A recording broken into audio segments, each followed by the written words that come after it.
All right, we got the red light. Hopefully we are on and working. Hopefully audio's okay.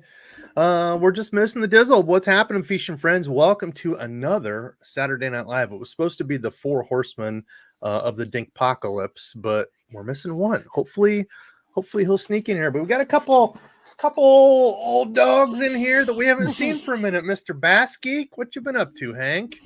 Man, just trying to survive, living the grind, fishing a little, trying to get the Camus lined out, and a little bit of this, a little bit of that. My truck blew up the other day, so I had to go in debt for a boat and a truck now. So yeah, that's the fun of owning a rig like that. America. Land of the free, home of the in debt. Oh, last we talked, the truck broke down, so is it out now? It blew up? Seriously? Oh yeah, it's done. It's gone. No kidding. I don't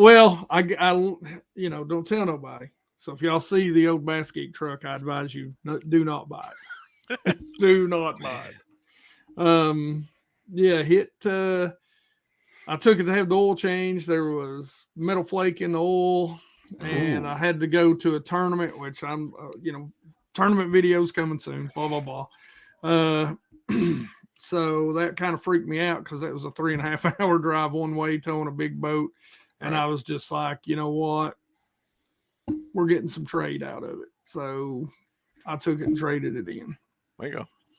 Got rid of it, huh? All right. Well, we got the Bass Geek giving us the lowdown on how to take out a loan and pay for your boat and truck. We appreciate it. TJ, okay, so the first thing I said, Jim's looking trim and handsome. He's bronze. He's sculpted. He said he's been lifting. Good Lord. I'm a little jealous. That's one thing I wanted to say about you guys. It seems like every time I see you guys, you get more handsome, Oh, yeah, well. You must have reduced your standards or something. I don't know. You know what? It could be I'm getting older. My eyesight could be going a little bit. I think that's probably it. Yeah. Possibly. Yeah. And I also wondered, it looks like the wall back there is getting a little thin. Have you cleaned some of it out or what's going on back there? I'm moving some of it out to the garage a little bit. Yeah. Okay.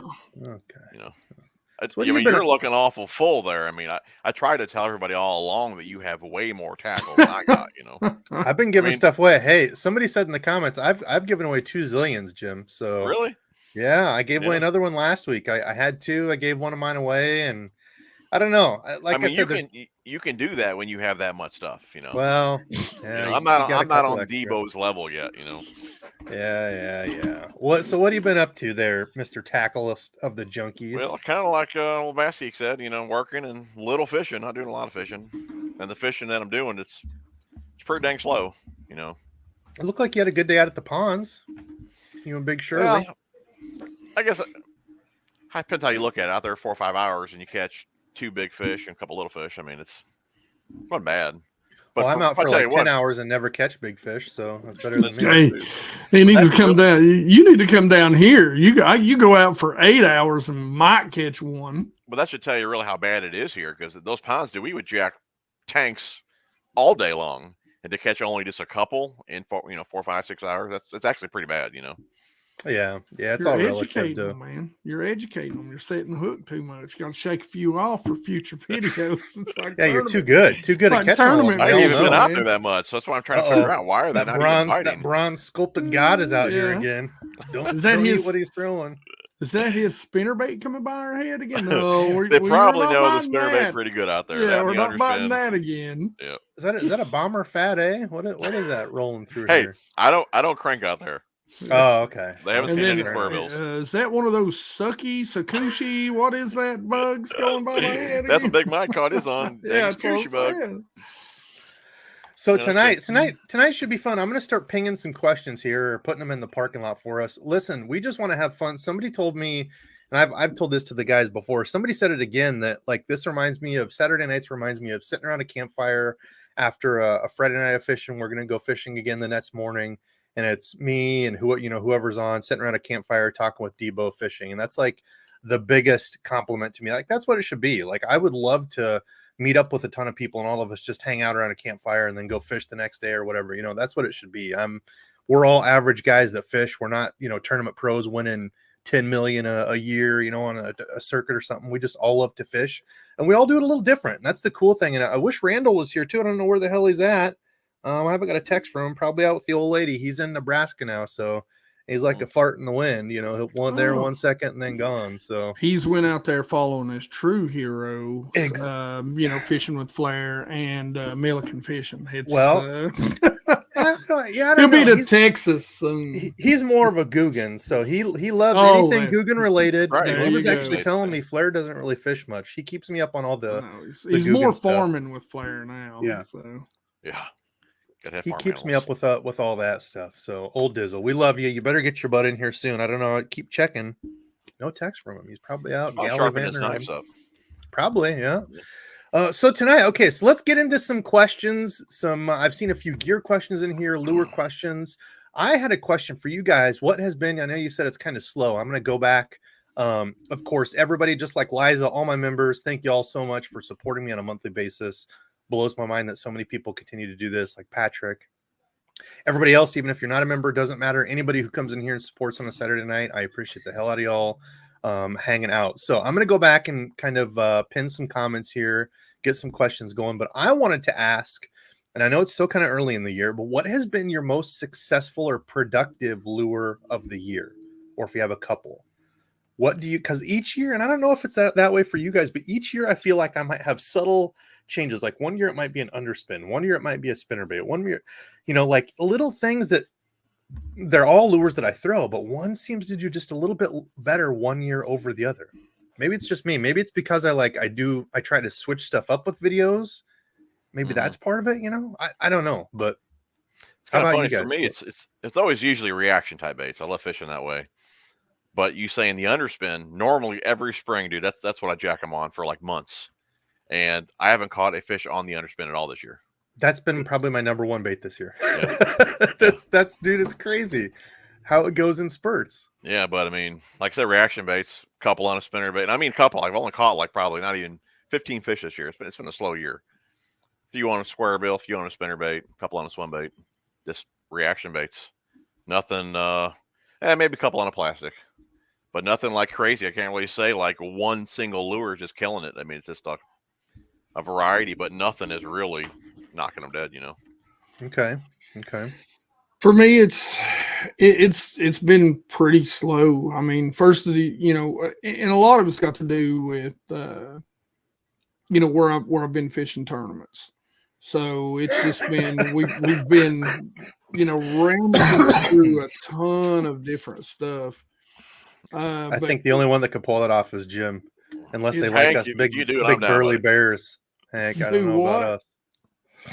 I missed it. Sorry. Oh, I posted I pinged the comment. Can you see comments when I ping them? Yeah. Oh, okay. Yeah, Liza just said we could do a topless stream. Liza, that's a members only. You know, you pay extra for that. So we'll take care of you. But probably what's been the most consistent has been some sort of worm. I mean, honestly, it's been either a shaky head or a Texas rig. That's what's been putting the numbers in the boat. Not much size, you know. Took a buddy of mine out fishing. You know, he had never done the whole smallmouth bedding thing, and pulled up on my first spot, and he catches a 4-pound 12-ounce smallmouth. So his first ever, and it's basically almost trophy size. Wow. It's almost a 5-pounder.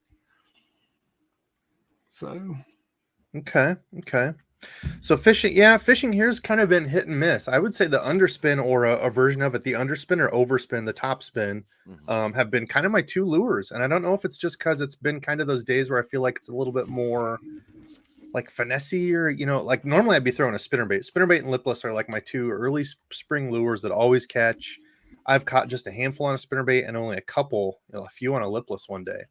But the underspin / top spin has head over heels done way better than everything else. So see, I love an underspin, and I fish some big underspins during the summer. But to me, that bait for me is a winter summer bait. So I'm either out deep on, you know, fishing for them suspended bass during the winter time, or I'm out deep fishing the ledges and fishing it for them during the summertime. Debo, your last video, dude, wasn't it a jerkbait? You're just jacking them, man. Yeah, man, dude, it was a great night. Yeah, that video Yeah. didn't do very well. I was kind of surprised because it was a bunch of pre-spawn fish. That video was actually a couple weeks back. Yeah, all chunky fish too. Yeah, a bunch of. I mean, it was solid, like 2 pound average, pretty much Yeah. on the night, which is not common for old Debo. 2.5 pounders all over, which was fun. So, yeah, jerkbait's always another good one that does well. I don't consider myself a great jerkbait fisherman, but it seems like one of those baits. It's like a wacky rig, like as far as reaction baits. Like fish always seem to bite it and kind of in those funky, kind of cool water stuff around here, spring and fall. So, how about new lures? So that was my other question I had. Only 2 questions, and then I've kind of been running through pinging. So if you guys and gals got questions out there, I went back. I'll have to go back now all the way up to current. But whoops, what's up, Lindsay? I didn't mean to click that, but hello.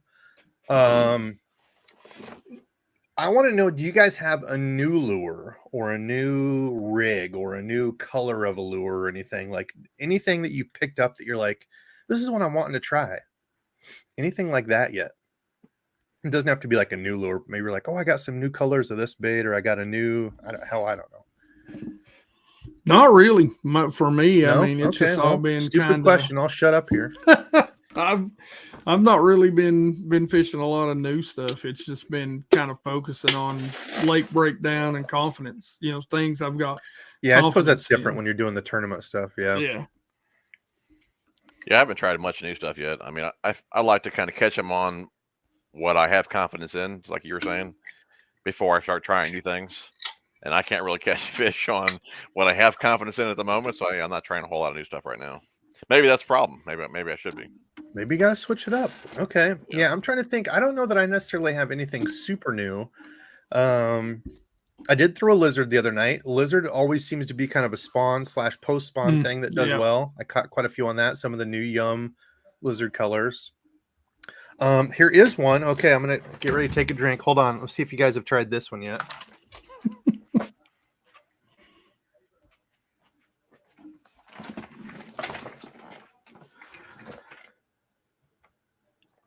Have you guys picked up this thing yet? So this one, my buddy Matt said he was going to buy one. I said, that thing looks dumb as heck. I'm not going to get one. So it's from G-Rat Baits.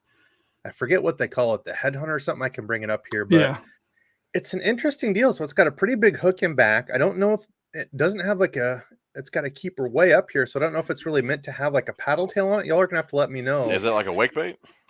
So yeah, I don't know how far it's going to dive. The line tie's right here. I can show that. So it's right there above the lip. So it's probably not going to get super deep. Lip is like that. It's got 3 skirts on it. I actually took 1 skirt off. Wow. Yeah, because it was pretty thick. And people are like, oh, it has different skirts and there's different connection points. I don't know. This was probably the biggest thing that people wanted to see me fish when I did an unboxing. Was this thing. Kind of neat. Yeah, I don't know. Yeah. So I figured it'd be a kind of a good bluegill imitation. Give that a go. Might tie that on, but that's been one that I've wanted to try. Matt, I got to shout you out, man. He said, yeah, you should get one and try it. I'm like, that thing looks dumb as hell. I'm not getting one. Then I put my order in. I'm like, okay, looks kind of cool. I'll give it a go. But you guys Liza fish said, I think that bait caught you. It might have, Liza. The Yamamoto one. What's it called? Yama Tanuki. Yeah, I haven't gotten any of those. I haven't fished it yet. No. I have not. Let's see. Let's start going I back. think that's great bluegill spawn and bass G-Rat, spawn JT. bait. Damn, JT, that's a hog, brother. I will show you guys real quick. I don't remember the exact name of it. Oops. It's G-Rat Baits. I don't remember the exact name. Let's see. Is that working? We are working. Okay, go over to G-Rat. Oh, whoops. Guess it's up here. G-Rat. Oh, Fighting Fish is what it's called. G-Rat Baits Fighting Fish. $12, so they're not cheap. So it's going to be a boat lure that I throw. That way I can get over to it and pull it out if it gets stuck. Kind of limited colors it looks like now too. Has it got the specs on there? What does it dive? Does it say? No, 4 inches, 5/8 ounce. 4/0 straight shank hook.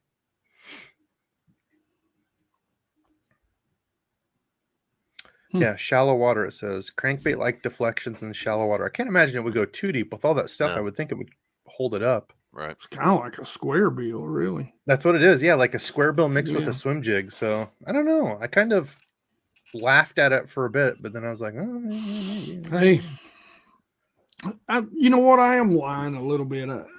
So Demiki sent me a bunch of stuff the other day, and they've come out with a bunch of BFS lures.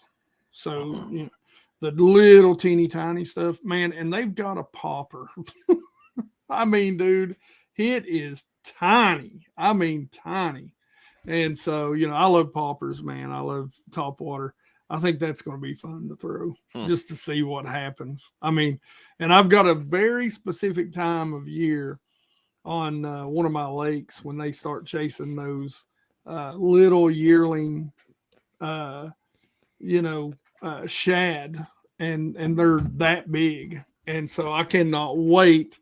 I bought me, a whole bait caster, BFS rod and reel. So, I'm going to throw like 3-pound test line on it and see what happens. Now, do you think that popper's in a column up from like 60 feet like the other one? Well, believe it or not, that's right where I'm going to throw it at. Yeah. It's right over that sort of. But how deep are they when they're schooling and stuff like that and looking up? Like, I mean, well, so it depends. Sometimes they'll chase shad to the surface, and when you see that, of course, you can throw around them. But most of the time, when they're down there, what ends up happening is that your thermocline will kind of push them up off that ledge. So that ledge is about 32, 33 feet deep, and it'll push them up to about 20, 25 feet. And they still want to be there. So what ends up happening is they just suspend up. So, what you do is you just kind of work that bait real slow over their head. And now, with the advent, like that's one thing that I find very, very cool. And you can love or you can hate it, but I love it. I'm sorry. And for all you guys that don't get it, 90% of the guys that sit and argue with me and go, well, it's ruining. Well, hell, you don't even have a boat. You don't even have graphs on your boat. So don't argue until you actually see the thing and use it. Because trust me, it's not catching every fish. It don't go out there and zap the water and they come floating to the top. You get to net them. I heard it does. It don't. That's a myth. See, sometimes. Yeah, we I've could got do a whole 3 different show tournaments to about that. prove.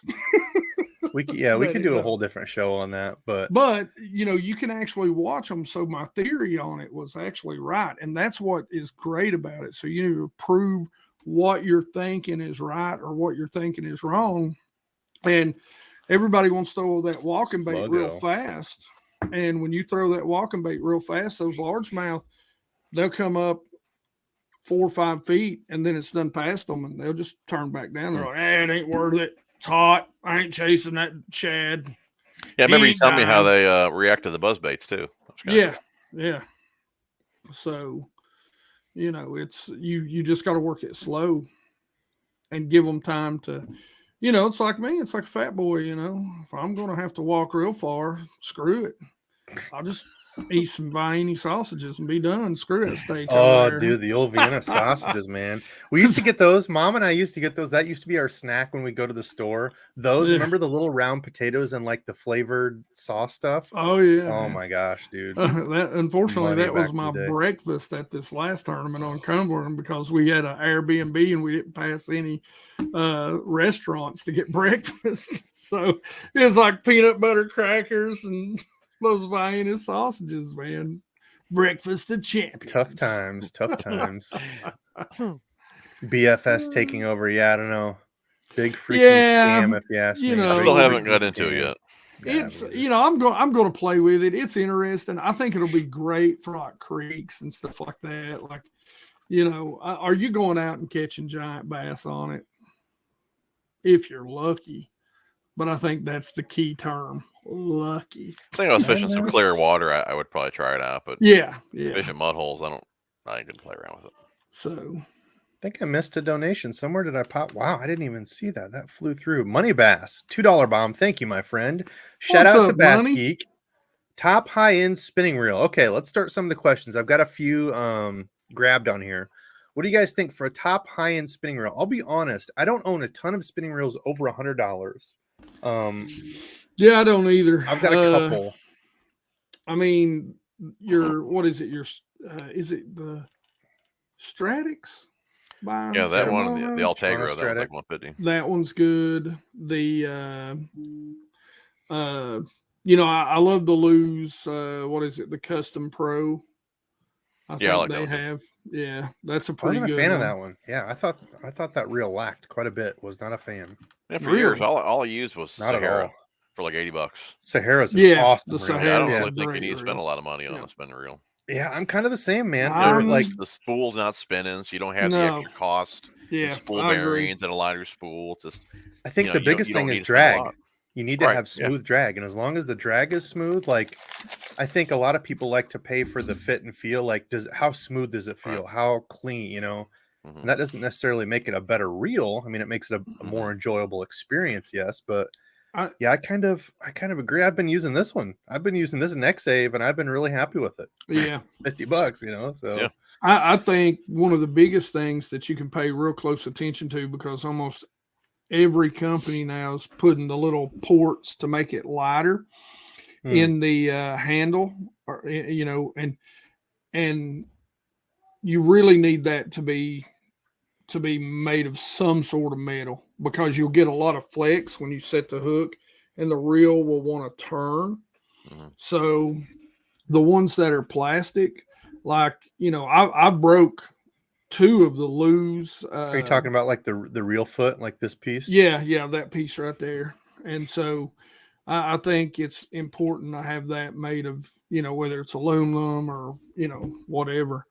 But a lot of them they don't. That's interesting. A lot of the higher end ones, they've gone over to like the carbons, to make it so much lighter. Like you were saying, that I think probably the inshore, the saltwater guys look for that more, like the one piece aluminum, or this is one that's kind of bridges that gap between, instead of going up to a Stratic, you're essentially getting a Stratic body with that CI4 plus body, at $120, $130, as opposed to, 200. So the Miravel's been another kind of diamond in the rough, I think. Well, I guess that's kind of like the selling feature for a spinning reel, right? Would be the weight or what it's built out of.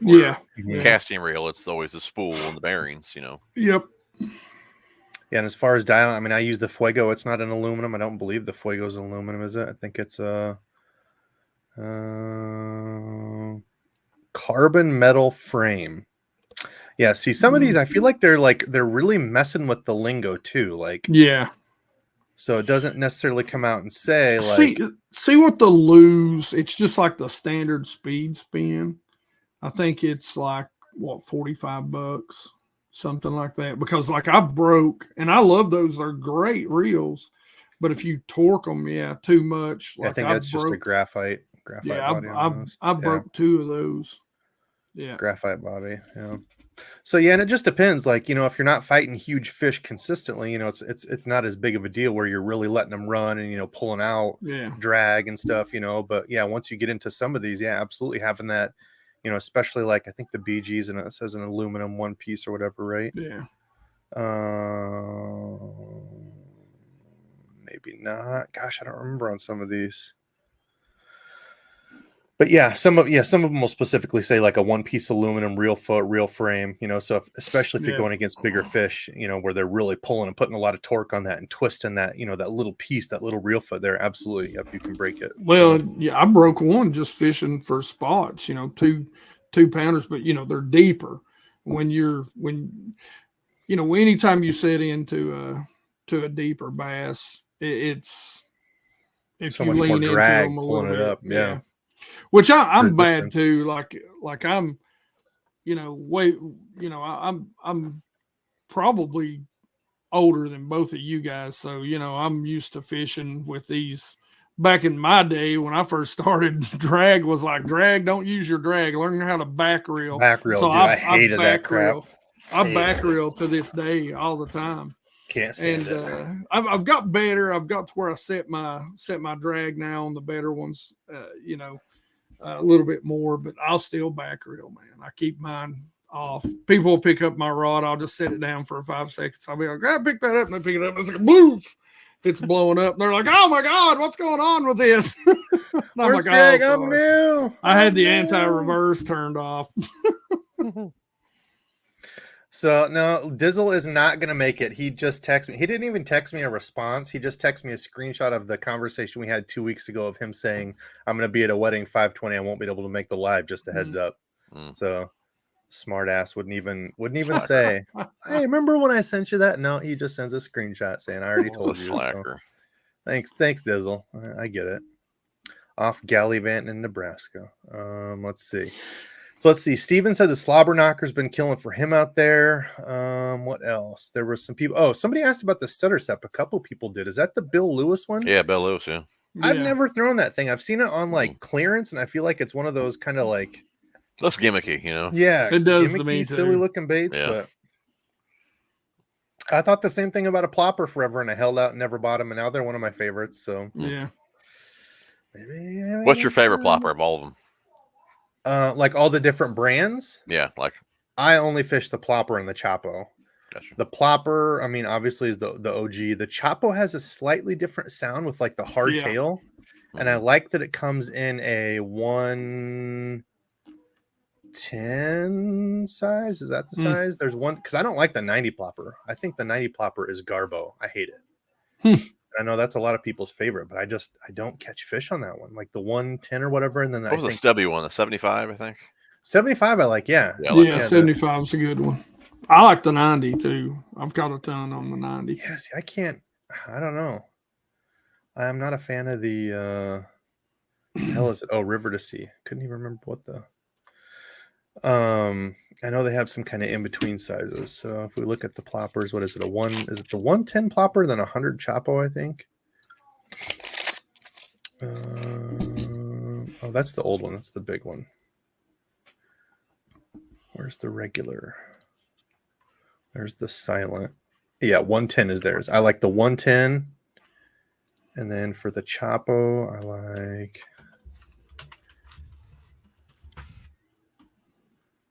They have the 100. Oh, the 105. Yeah, I really like that 105 size. That's my kind of go-to. I think that's a perfect one for around here.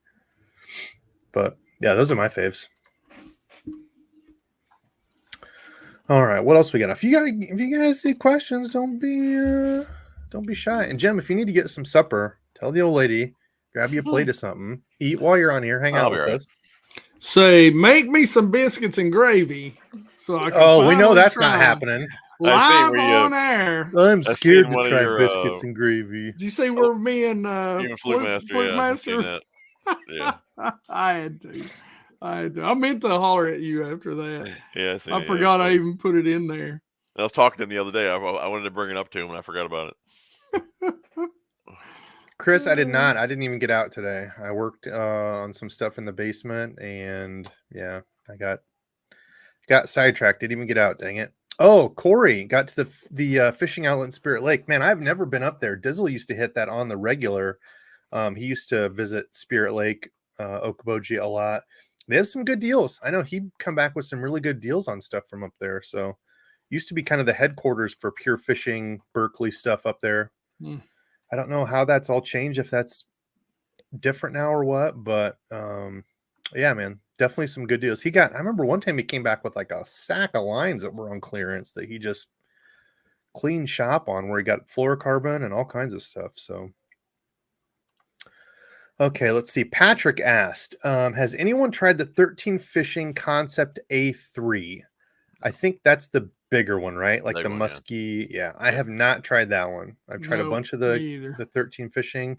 And Jim, when I saw this one, I wanted to ask you. I've tried the new like A2 Concept A, the second version of it. I really liked, but I saw you got the the G-Man series. What do you think of those? The meta stuff. I want to try one. And I said in that video, if I wasn't looking down, I don't know if I could tell a difference between his reel and the A2. I mean, even the C. I mean, it feels just like a really good reel in hand. Wow. Casting, dude, and it's a caster too. I mean, I will say that with all the 13 reels that I've used, I mean, they're pretty good casting reels. But was it like the new ones? Because I know I've been a fan of the 13 stuff, but I know what you and I talked about it, the Z slide and the new A2s.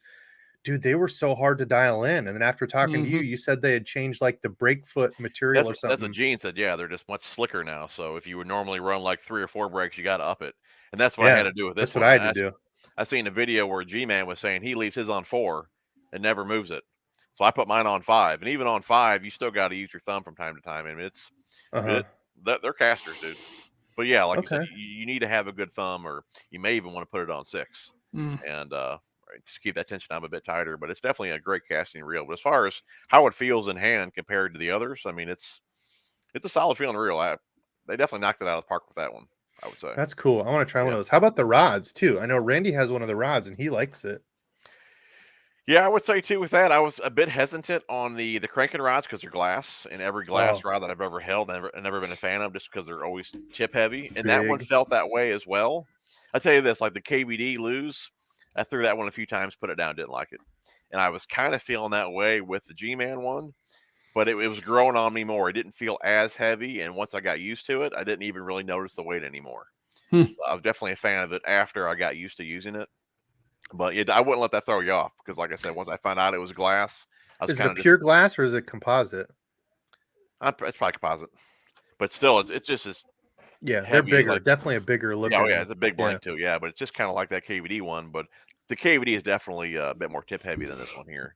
But I think G-Man even said too in one of his videos that it was one of the more lighter glass rods out there, and I would have to agree with that. At least for the ones that I've held in hand, it was more comfortable. Okay. I was a fan of it though. Yeah, I like it. That one, the 7.2, I was kind of on the fence about what to use that 7.2 for. It's a medium heavy, fast action, but it doesn't have a wide range as far as lure ratings, the lure weight goes. And the more I played around with it, I think it's going to be a pretty good spinnerbait rod. I like seeing a little bit shorter, but I like it for spinnerbaits, sure. Maybe a chatterbait rod too, then. Yeah, I think it would be too. Yeah, it's on the soft side, but I think it would be good for chatterbait too. His actual chatterbait rod is a 7.4 composite, so glass rod. But I think that 7.2 medium heavy would work pretty good for chatterbaits too. Okay. So do you guys like a softer tip on your spinning rod or spinning bait rod? Any of my single bait moving rods or moving bait single hook type stuff? Yeah, I like to have a softer tip. I don't like a full mod or like crank, but I like a mod fast. Like a mod fast. Yep, I'm saying. Yeah.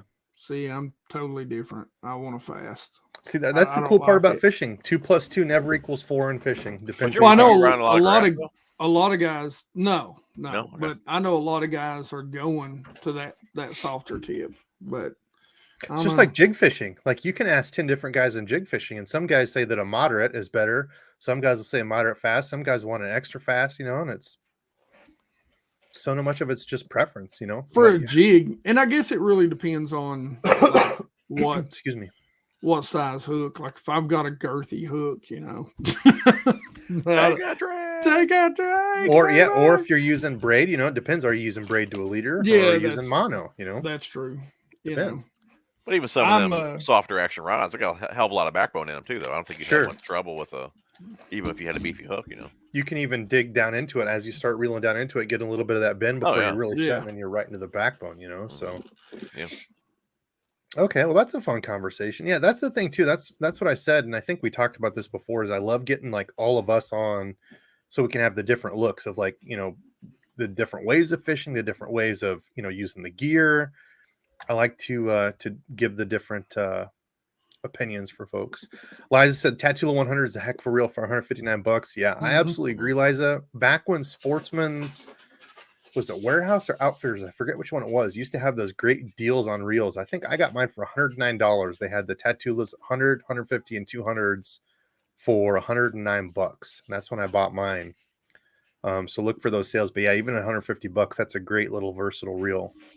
And get back on that the meta reel. Oh yeah. Even if you just compare it to like the Tatula there, I'd probably go with the Tatula just because it is more user friendly. I think you do need to be a bit more experienced for the braking system on the 13s. But it's definitely, I think it's definitely there in the 150 range. It's definitely worth the money for sure. That was the thing with the Z Slide. I really liked the Z Slide. I thought it was comfortable. I think the fit in the back with 13, whatever they've done, where you put your thumb, I've had to switch my grip a little bit. The way it I'll see if I can go grab one here in a second and show you, but That was the big thing I noticed. And then number 2 was it was one of the hardest reels to get dialed in. But once I got it dialed in, I loved it. But there's not a lot of reels where I'm like, I'm struggling. And that was before I talked to you on it. And I asked you, do you have issues? And you're like, oh yeah, you had said that they changed some of the stuff up and go higher. And I'm like, okay, well, I don't feel as bad now that, you know, you had the same. Yeah, I feel all the 13 reels, they all need that slide though. I think the slide's cool. I think I tip my hat to companies trying to do something different because, we've talked about how many times can you do a worm? How many times can you do? And it's okay when companies do that. That's why I chuckle at, like, there was the whole thing with Berkeley, people getting all pissed off of, like, I don't remember what it is. The Berkeley swim bait came out and they're like, oh, that's a mag draft. And like, there was a huge uproar on Instagram and stuff. I'm like, they've tried to do their own hook hanger. They've tried to make different material. They've got like the honeycomb material that they come out with, which I think is cool. Dude, Berkeley's like, killing it, man. Yeah, it's like just because one company comes out with something doesn't mean so if we're going with those standards, the first person that came out with a ribbon tail worm, nobody else can make a ribbon tail worm, or you're a copy, and so I kind of chuckle at that stuff. I take it for a grain of salt with what you see online, but I don't remember where I was going with that. Oh, the Z slide. Yeah, I agree. I think that's a cool little, like, back in the day. Do I have like the Inception? They put the slide on the Inception now.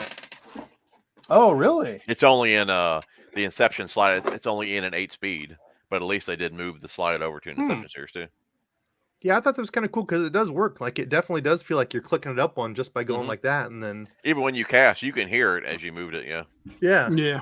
I don't have any of the old ones, but it's kind of cool too. Like on the old reels. Well, this one, I think I have an old Corrado here. Yeah, actually, this is exactly what I was looking for. I happen to have it right here, Jim. I did that just for you. So this is what I was playing with. A lot of the old reels. So this is an old Corrado. You can see here how it's not connected. Even the older reels going back, this thumb bar wasn't down here. It was up on the side. So if you remember a lot of the old bait casters, you would push it and it was up here on the side. Then they had that kind of the whole wave of moving them off the side, or even a little button like my dad's old Ryugi. It's just a little button like a switch here you just pushed. Then they moved from putting the switch or the thumb bar there down here, So I think it's cool that they're messing around with stuff. I tip my hat to that, trying new things. Yeah. The slide thing. Yeah, I like it. Let's see. Okay, fishing with gauge, and this is a good question for all of us, not just here in Iowa, but what would you be throwing in the rivers? For me, I always think like rivers, anything that you can mimic some sort of bait fish. So spinner bait, underspin, Ned rig or a tube is always killer here in Iowa on the rivers. And then just kind of depends if they're hitting topwater or not. But throwing a jig around, nothing too crazy, Gage. I wouldn't go too insane.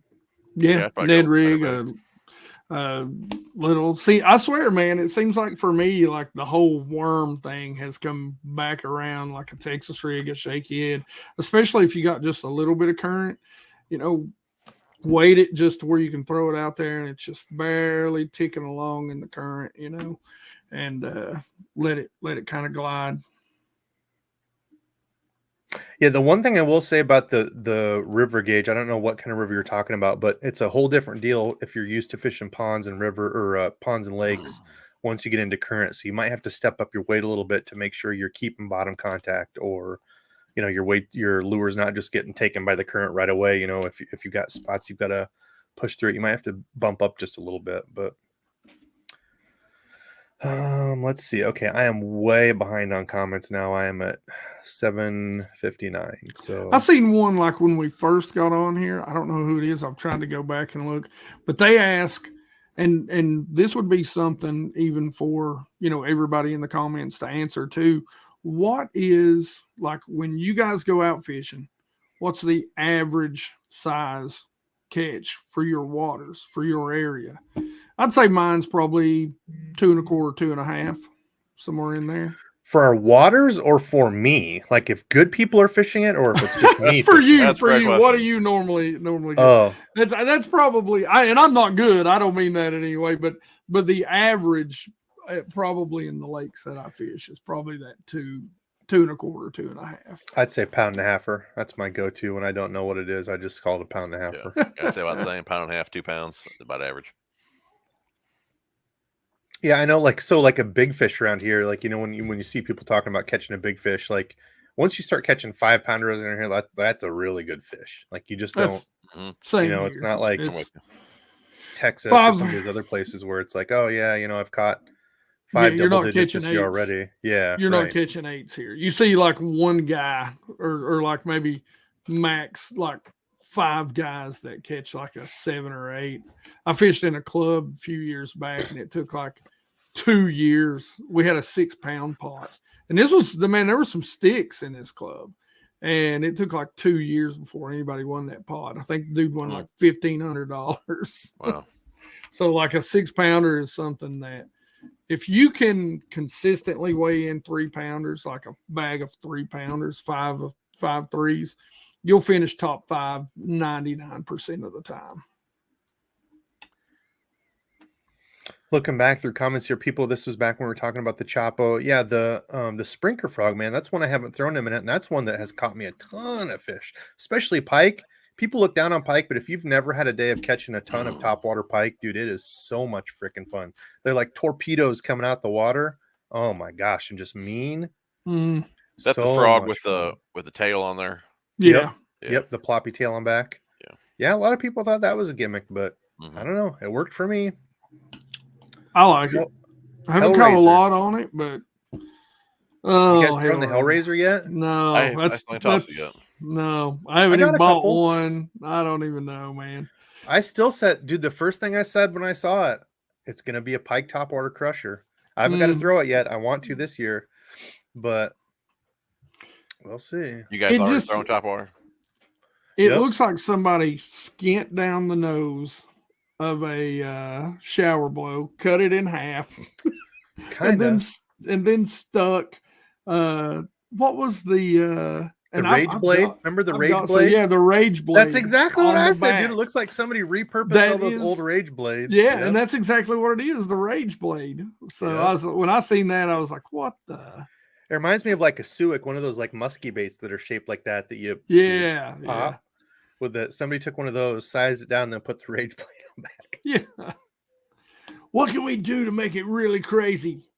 I'll give it a try. I'm a sucker for new China's stuff. got a bunch of spare rage blades. Let's buy those up. Let's see. Anyone like the new loose skipping reel? I haven't used the new crazy one that they came out with. I have the old pitch and flip, and I liked it. I like that reel. Yeah. I have that one. I haven't even spooled it up yet. Have you used the new one they came out with like the smaller? I know Gramps has it, I think. I haven't used the newer one, but I've got like 4 of the pitch and flip. Man, I like love those things. Love them. So there's a newer one other than it was a black one. What was it called? That was the pitch and skip. But that clears it up, Jim. Ain't they all black from loose? I mean, pretty much. The new one that they came out with is except the orange ones. It's not. Does it have orange? It might have orange accents on it. It might. I didn't know there was a newer one other than that one. No, it don't have the orange accents on it. Are you sure? This one. I think it does. The spool does. Yeah, it does. It is orange. Clown. That ain't really orange, is it? Not that real. Oh. No, this is the new. This is the new one. So this is the super shallow spool. This is the new custom light. Reel? Yeah. Okay. So I think like Gramps said he was going to use this for like shaky heads and tubes or something, because it doesn't have very much of a line capacity. What is it? But they're not actually saying that the skipping reel though. It just basically finesse reel. Yeah, this is just more of a BFS like. I was going to say, I bet that's their BFS entry. Yeah, so the skipping rail's still the same then. Yeah, it's still the same. I'm which sorry. Does have an orange spool, Hank. All right, pull it up. I want to see. I'm confusing you here. I'm sorry. I was talking about that one. Box in here. We're talking about. I think it's a gold reel. Maybe it's gold. Spool. Maybe it's my eyes. Yeah, it's orange. I mean, that looks orange, but that's really like gold. Yeah, I mean, I'd call that orange. I think I'd call that orange.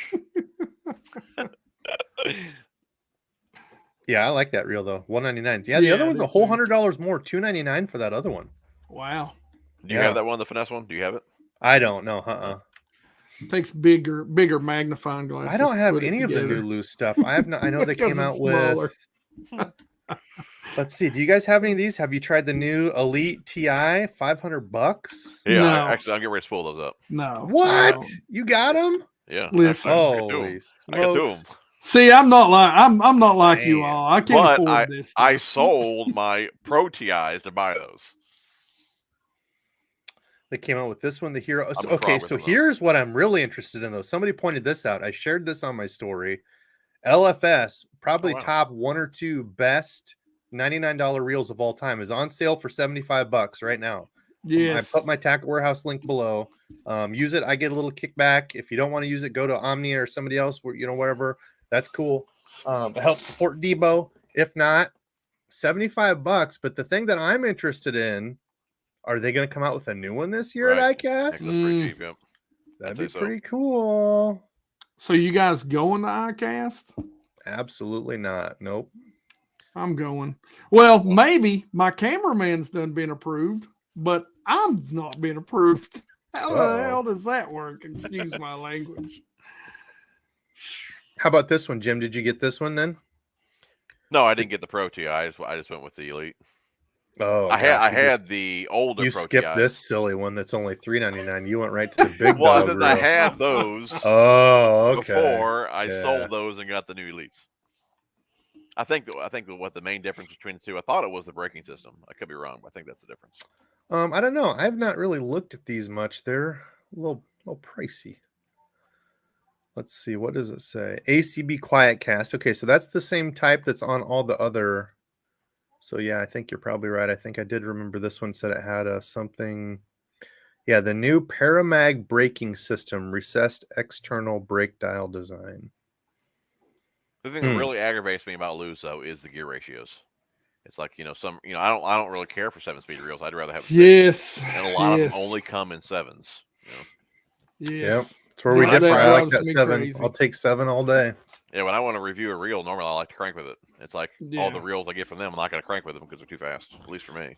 The one speed that they have that nobody else has that I really truly love, like on jerk baits and walking baits, that sort of stuff, is that 6.8 to 1. 6.8. Yep. I think that is such a great speed for those type of baits. You're not moving it as much accidentally, and it's fast enough to be able to move them quick if you want to, and it's slow enough to be able to move them slow. What's 13? Is it a 6.6 or 6.8?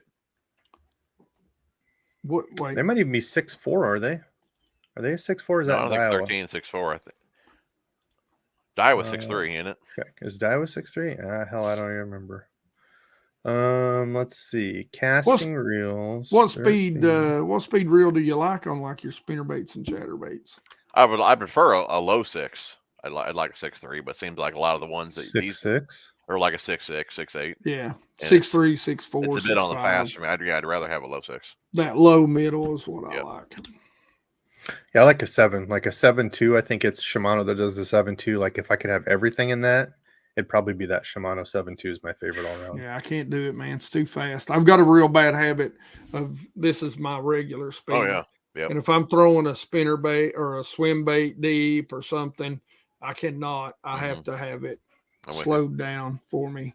I think, right? Isn't it Shimano that's the 7.2? Pretty sure Shimano's yeah, 7.2. Yeah, that's probably my favorite. 7.2. Yep. I think that's what the Corrado comes into, right? Oh, there's the 7.4. Hell, I don't know. Low 7 is my favorite. All right. Well, now What do you that crank with? Or what do you throw moving baits with? like what type of moving bait? Cranks, I do like a 6-speed, like a 6.5, 6.6, 6.8, something 6s. But like for most everything else, 7. Like Gotcha. spinnerbait, chatterbait, swim jig, 7-speed.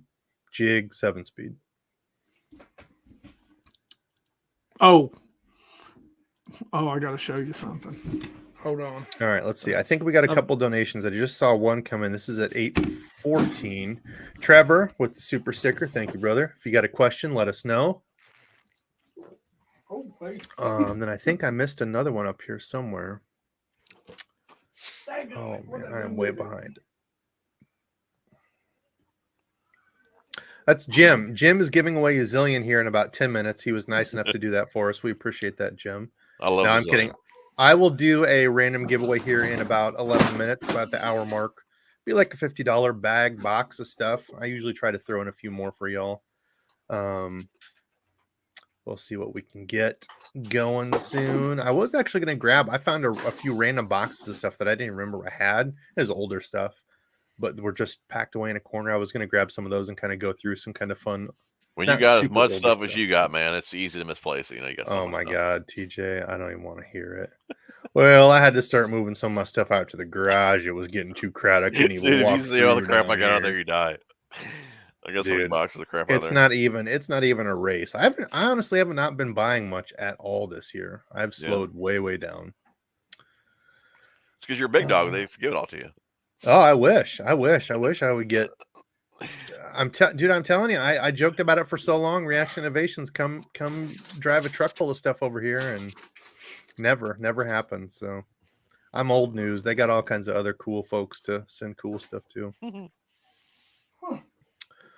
Let's see. Okay, well, Trevor, thank you for that. I'm gonna grab a couple of these other ones that came in. Fishing with Gage. Okay, so we got his. Nick was the last one I had marked here. What's the biggest, most important condition you guys pay attention to when choosing a lure or technique? Kind of the way I go down the list is like, what time of year is it? Like, especially now, like at the lake I'm at, are they still spawning? Is it, pre-spawn? Have they even started yet? Is it post-spawn? Once I get into it later, like once we get into summer and until the fall bite really picks up, it's kind of a water clarity thing. Like, is it really clear? Is it really muddy? And that's kind of where I start. Yeah, that's what I was going to say. We'll see what old Hank says, but he'll say, I fish clear reservoirs 800 feet deep. I was throwing a shaky head, 12 ounces, dragging it on a ledge. Right. Shh, he's here. He's almost on. Don't say anything. He's almost on. Don't. I won't say nothing. Yeah. Oh, hey, Hank. What's up, buddy? You look nice. Hope y'all didn't hear me. I shat my pants when I was. Uh-oh. No, we didn't hear that. Glad we don't have smell-o-vision. Hank, okay, real quick. Squatting down, and I was like, whoa, hey, where'd that come from? Uh-oh. Hopefully it didn't give you a present. Real quick, before we get into what you're going to show us, Nick asked, what's the biggest, most important condition you pay attention to when choosing a lure or technique? Oh, man. What are like the first kind of couple things that you look at?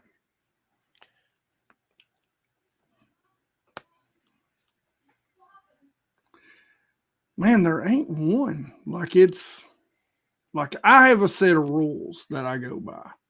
Right? Do I need to set a timer for this one? I was just gonna say, hold on. Let's put a 5-minute speech bubble up there. Well, okay. Time of year, guys, grab some popcorn. This will be a long one. Time of year's got to be first, right? You got to know what the fish are doing, what stage they're in. Are they coming? Are they going? Are they stable? Are they on the move? To make sweet babies, make some sweet loving. That's kind of what I said too. Yep. Feed up. That's the first one. If you want one condition, I think that's just the tip of the spear. So I'll cut it short right there. Let's say no. I'm gonna poke you into one more question on that. So that's kind of what I said too. Time of year, especially now with it being spring, spawn, pre, post, in, all that. Let's say it kind of starts to level out after that. You've had your kind of post spawn funk. We're into summer where it's kind of going to be a long, drawn out thing. What's the first thing you look at then if it's all kind of stable 80-degree days? Winter or summer, really. It's the same. Okay. And it's going to be light penetration. Water clarity. That sums up a range. It can be light penetration into the water, can be restricted. Let's say we've got max conditions, right? Ultra clear, bluebird sky, 0 wind, right? We know that's going to make for a tough day. I'm going out there taking a nap. Yeah, that's going to get you max light penetration. Grab some DQ on the way to the lake, take a nap. Yeah. That's kind of what we said too. That's kind of what Jim and I said. Water clarity was kind of our second thing. Yeah. So we all kind of agreed. I like it. Okay, that doesn't happen much. I feel like. Yeah. And then I say, well, no matter how dirty it is or clear it is, I'm just going to throw a square bill. Throw my bomber. Bomber away. Was it the chartreuse blackback? Was that the one that caught your PB, or was it the crawl one? Yeah, it was. Yeah, I got it hanging right behind me with no bill in it. Oh, you broke the bill too? Done when it came in, Bill's out of it. already. So I guess when she hit it, she broke the Oh, bill. wow. Damn. Yeah. Okay, Hank, what you got? Sorry, I put All you right, on check this parking out. lot So, there, this kind of goes back to something that I'm excited about, and this is something that I'm hoping I'm going to get to go do this week. Okay, so I love summer cranking, like deep cranking, right? You're talking like what, 70 DT foot? 34s. Yeah, these bad boys are from Mega Bass, man, and they're 30 plus divers. Oh wow. The big M 7.5s. I mean, you know, these are 30 plus. massive. It's like a The lake I citrus fish, shad the kind of deepest color. point is 26 feet. Yeah, that's that's your citrus type shad, and then I picked these up at the show. I like this one. Dude, that is insane. I would love to get out with somebody like that and learn like the real deep. Like it's just nothing that I do, man. What do those weigh?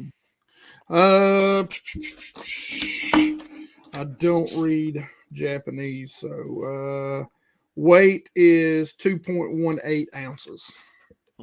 Wow. They are 114 millimeters.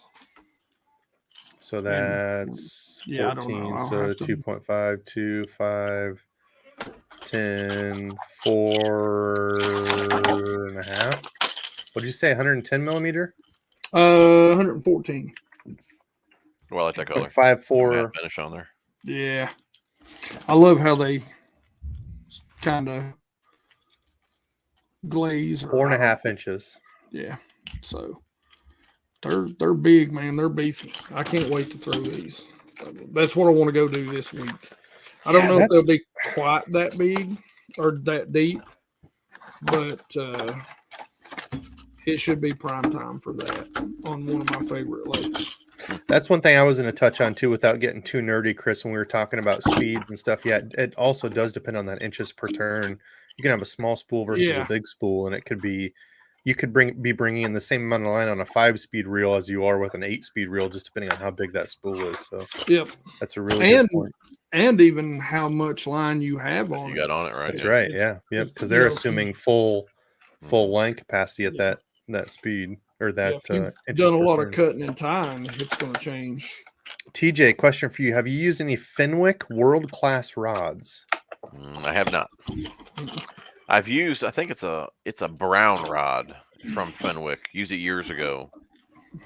HMX or HMG, the ones that they always had. Hey, I Could be. Not say that. I don't think it was. Yeah, it definitely was not a world-class rod. Those were like the $99 rods. Those were solid little rods. I had a couple of them for a long time. I'll tell you the one I used. I picked up a couple with zero expectations. I hadn't heard of Fenwick putting out anything new in quite some time. But I will tell you, these have been pretty solid rods. I got a spinning and a casting. And that's the Elite Bass. I think they had them on sale before. Yeah, I didn't pay that for them. These have been solid rods, man. I really, really liked them. 169, and I think I think the world class are maybe the more expensive ones. Why aren't we scrolling here? There we go. World class. Oh, they're closing them out. I have not used those. $250.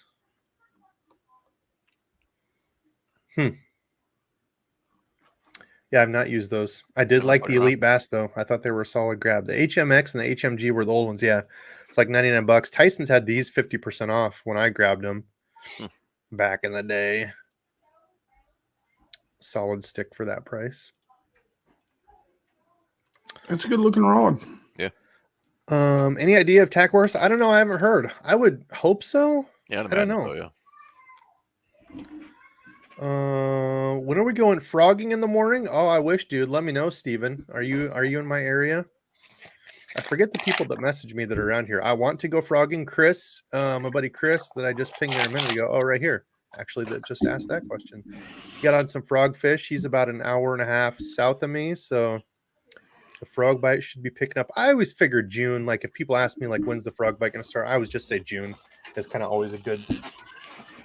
That's right. See, none of the lakes I fish have grass, so frog season for me is like pre-spawn, spawn, slightly post-spawn, because what you're doing is like I fished Cumberland Lake last weekend, and so I threw a frog. You literally throw it in trash pockets. And for you guys that don't know what trash pockets are, literally I fished a frog around a headless floating dead cow at one point. So they can literally be trash pockets Wow. on that lake. Mostly it's wood, but every once in a while there'll be a fridge or, Have you guys tried the Redline series hooks? That's the new VMC ones, right? Super expensive, I feel like. I haven't. Yeah, I haven't tried them. Let's see. I believe that's the ones they are, if I remember correctly. Yeah, I got video of the headless dead cow floating too. It'll be in my video. Yeah, $8 for a 5-pack. Wow, that's steep. Yeah, they're What's special about them? The wire or what? I don't know. With Vanadium steel, the same stuff that Wolverine's claws are made out of. They made these hooks out of. Also, not only Wolverine's claws, but the same material used in Formula One race cars for a 25% boost in strength. Hopefully they tie the knots for me so I don't lose them either. For that. I do like this on the VMCs. I was looking at this on one of the Nico hooks today when I was setting up some stuff. VMC does that resin at the hook eye, so you can't your line can't get in that little gap where they close that circle. That is one cool thing I like about them. There might be other companies to do that too, but I know one thing. But yeah, for $8 for 5. Now, what if I want to flip with that hook though, and I want to tie come on, man. Their J series hooks might not have that. I don't know. Let's see. Or they might run it down farther. Yeah. Don't limit my experience, VMC. There it is. So you gotta make sure that that's in there nice and sweet. Yeah, sits right in that sweet spot, I guess. Okay, what else we got? What other questions you fishing friends got out here for us? TJ in the house. Yes, he is, Wes. I'm glad we could get these two beautiful gentlemen to join us tonight. I love it. I throw spinnerbaits and they don't come back. Bad knots. I did that last weekend. So Liza and Chris, actually, you guys will like this video coming up. I finally spooled up the Arc Gravity 5 reel. Talk about another reel that was hard to dial in. Chris, I will get with you on that. However, once I got it dialed in, pretty sweet little reel. Yeah, it took, I think, 2 casts. The first one kind of bird nested. Second one bird nested really bad. And my buzzbait went meow, off into the wild blue yonder. So I had to go back and contemplate life again. And Jesus, I'm a YouTube. Braden. No, I was using 15 or 17 pound mono on it, which usually doesn't happen. Yeah. Right. That's normally what happens every time I get the first bite on a buzzbait. So, I have to get the nerves out, and it's just like, shoom, then it just snaps off as it goes backwards over my head.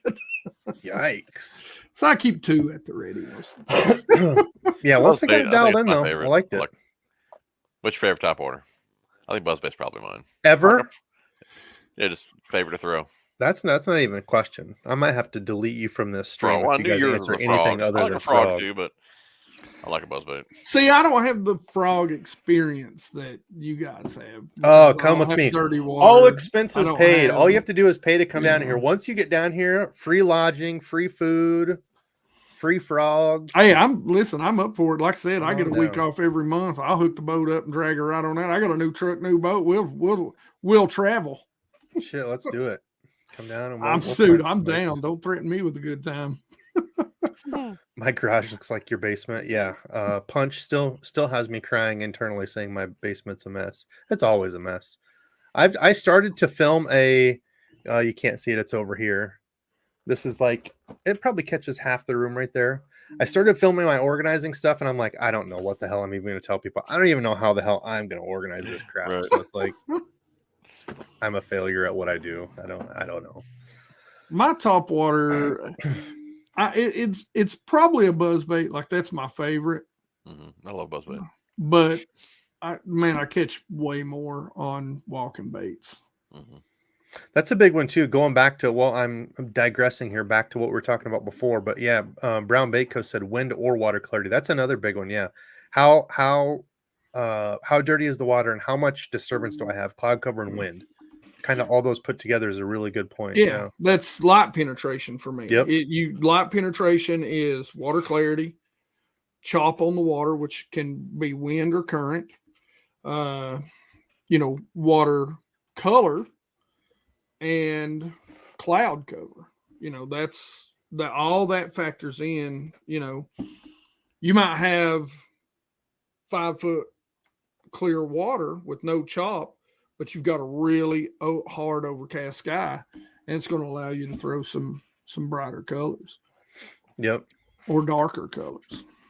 Art Vanderlei said the best reel under $100. I'm probably going to agree with you on that. That's probably my favorite budget reel. And I got this, talking about Tackle Warehouse sales, I got this reel. It's a $60 reel. I got it for $35. I think it's probably pretty hard ever to beat that for what this reel does. And I think it's probably just kind of taken over the Black Max of, of reels. But gotcha. Cast great. Reel. Yeah, it's for the price. I used it for a year and a half and I had zero issues with it. So I use it for Topwater. That's the thing that I talk about too, is like people will unreasonably compare budget reels to a $300 reel, right? There's I was throwing a 7-ounce swim bait with this and it blew up. Well, this is a graphite frame, right? Graphite side plates. It's not, it's probably not going to hold up to that. I used mine for Topwater buzz baits, for treble hook lures, and I had zero issues with it.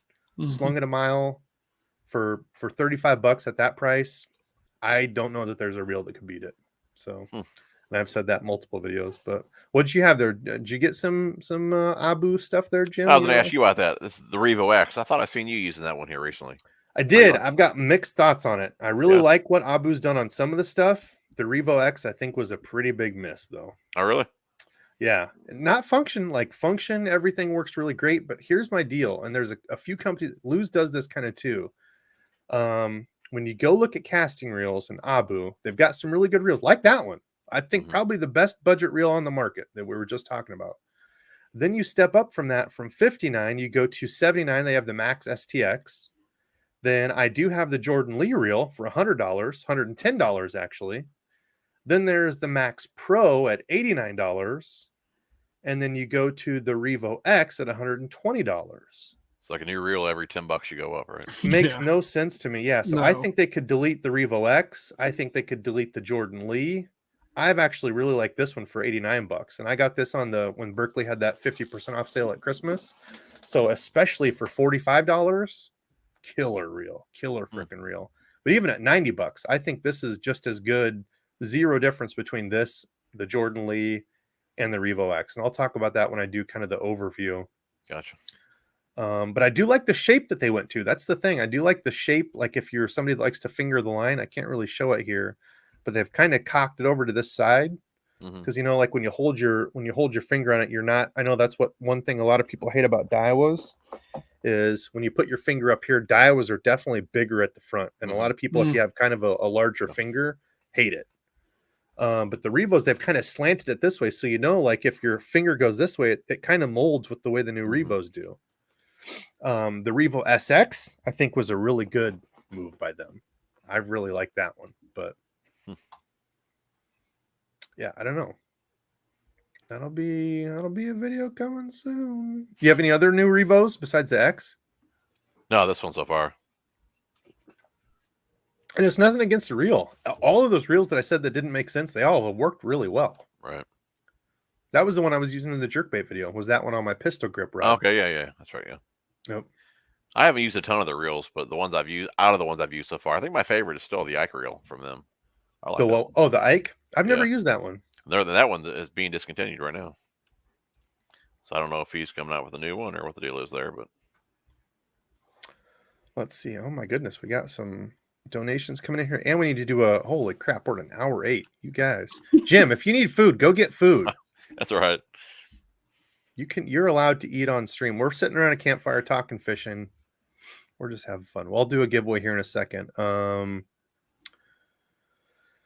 Oh man, gosh, so many good questions and stuff through here. If you guys see one, call one out. I'm going to try to pin a few here. I've got a few starred. So that was Nick's. Mike, holy crap. Mike in the house with a $50 bomb. Mike, how are you, dude? I haven't talked in a minute. We need to catch up. Mike, everybody go check out Thunderhawk Lures. Actually, I've still got talking about another crank that I like around wood. Have you tried those, TJ? The A10s? I haven't, but I think I have that same one. Yeah, I've really liked those. They make one in Nice. tequila. They don't call it tequila sunrise. They call it, I think, tequila sunset. Yeah, I plan on trying it out though. Has been good.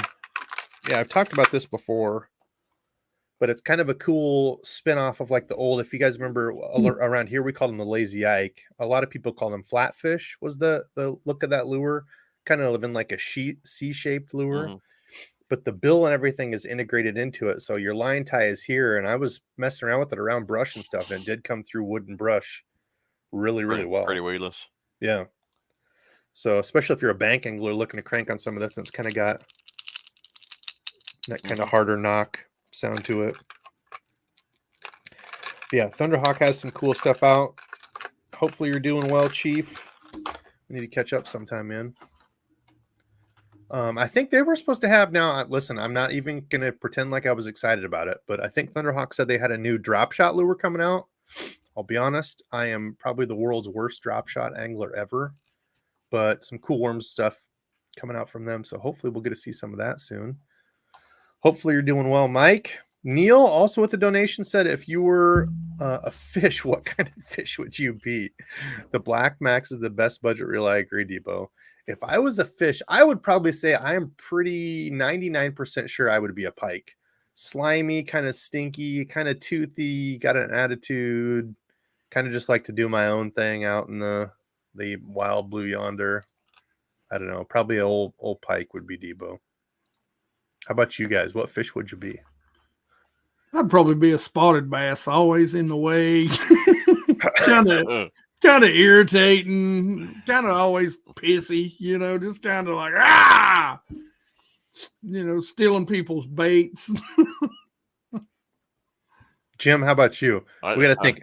I'm thinking he'd be like a barracuda or a tuna, something that just looks beautiful, nice and pretty sheen to it. Good overall shape. Yeah. Huh. Old tuna tackle junkie. What would yours be? What would you rate yourself as? How I'm feeling right about now? Probably just a big old catfish. Just wanting to take some naps. Want to just chow down? I'm working too much, man. I just want to sleep like a catfish. Lay on the bottom. Oh, okay. Matthew, good question here. I think that's supposed to be Debo. Deb P might be a different person. I don't know. Basky TJ, who do you think will be the talk of the show at ICAST this year? You think it will be all the same old companies? I haven't thought about it a ton. What do you guys think? Do you think there'll be anything interesting coming out? Well, There'll be some game changers coming up, I hope they're not. I hope no one's listening to this because I still don't have my pass, and apparently there's problems. But man, the guys that are going to win will be the guys that donate the most money. That's how it always goes. Yeah, ICAST is kind of interesting. I've kind of heard that from a few people that it's interesting. Definitely that way. Yeah, deal. Yeah, I'm excited. I don't know. I haven't seen any leaks really. I saw like Spro came out with reels. That just seems strange to me that like all these, I think Denali was coming out with like $200 and something reels. Like who's going to go? I'm not trying to knock on Denali. I've never used any of their stuff, but like to just jump into the market. Let me see if they're even on Tackle Warehouse. I thought I seen a big Swimbait too. I think for Spro. They have that same one that hasn't been out they did the mix with him and KGB. Yeah. Those KGB swimbaits. Oh, okay. Yeah. God, I love those swimbaits. I'd like to try one of those. I have one of the old Shads. I've got a Chad Shad and one of his Lord, what's it? It's the crappie version. Mm.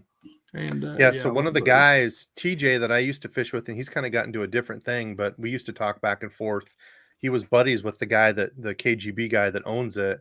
And the first time I saw him throwing that, the look on that thing was, he does amazing work. They're pretty penny, but the dude's busting his ass in his garage, making those baits. Now he's got to deal with Spro, like that's cool as hell. To me, that's what it's about. Is this the same thing? You see that? Oh no, that's Spro. Yeah. No, that's not it. I was talking about John Cruz is holding up the Angry Gill Jr. Oh no, I've not seen that one. I've not seen that either. It says coming early next week on Missile Bait's website. Oh, no, I did not see that one. The one I was talking about was I don't even know what they call it. And it's kind of cool too, because he didn't try to play it off like when I think it was iCast last year, actually. I don't know if they're still available. They've probably done drops and all the swim bait guys have bought them and then are probably reselling them, which is a whole different funny thing. Yeah, I'm kind of ticked off because I had them pre-ordered and I don't know if they just got rid of my order or what the deal is. But yeah, so I don't show them out yet, but they actually met with him. I'm pretty sure it was, or actually it might have been the classic. I don't remember. Hell, anyway. They had the guy from KGB. I don't know his name there. Seems like a cool cat, but he even talked about the differences that, the resin baits that I make have a better, and I don't remember what it was. Don't quote me on this, but had a better like S motion to it. Mm-hmm. Whereas these made out of the plastic, like I don't know if it's like a polypropylene or what I'm sure it says in here what they make it out of, but he said this one actually has a better like jerk motion to it. If you like to fish it more like a jerk bait, he kind of broke down the differences of like, because his baits are like $120 or, something, whereas this is, essentially half the price if you're looking to get into it.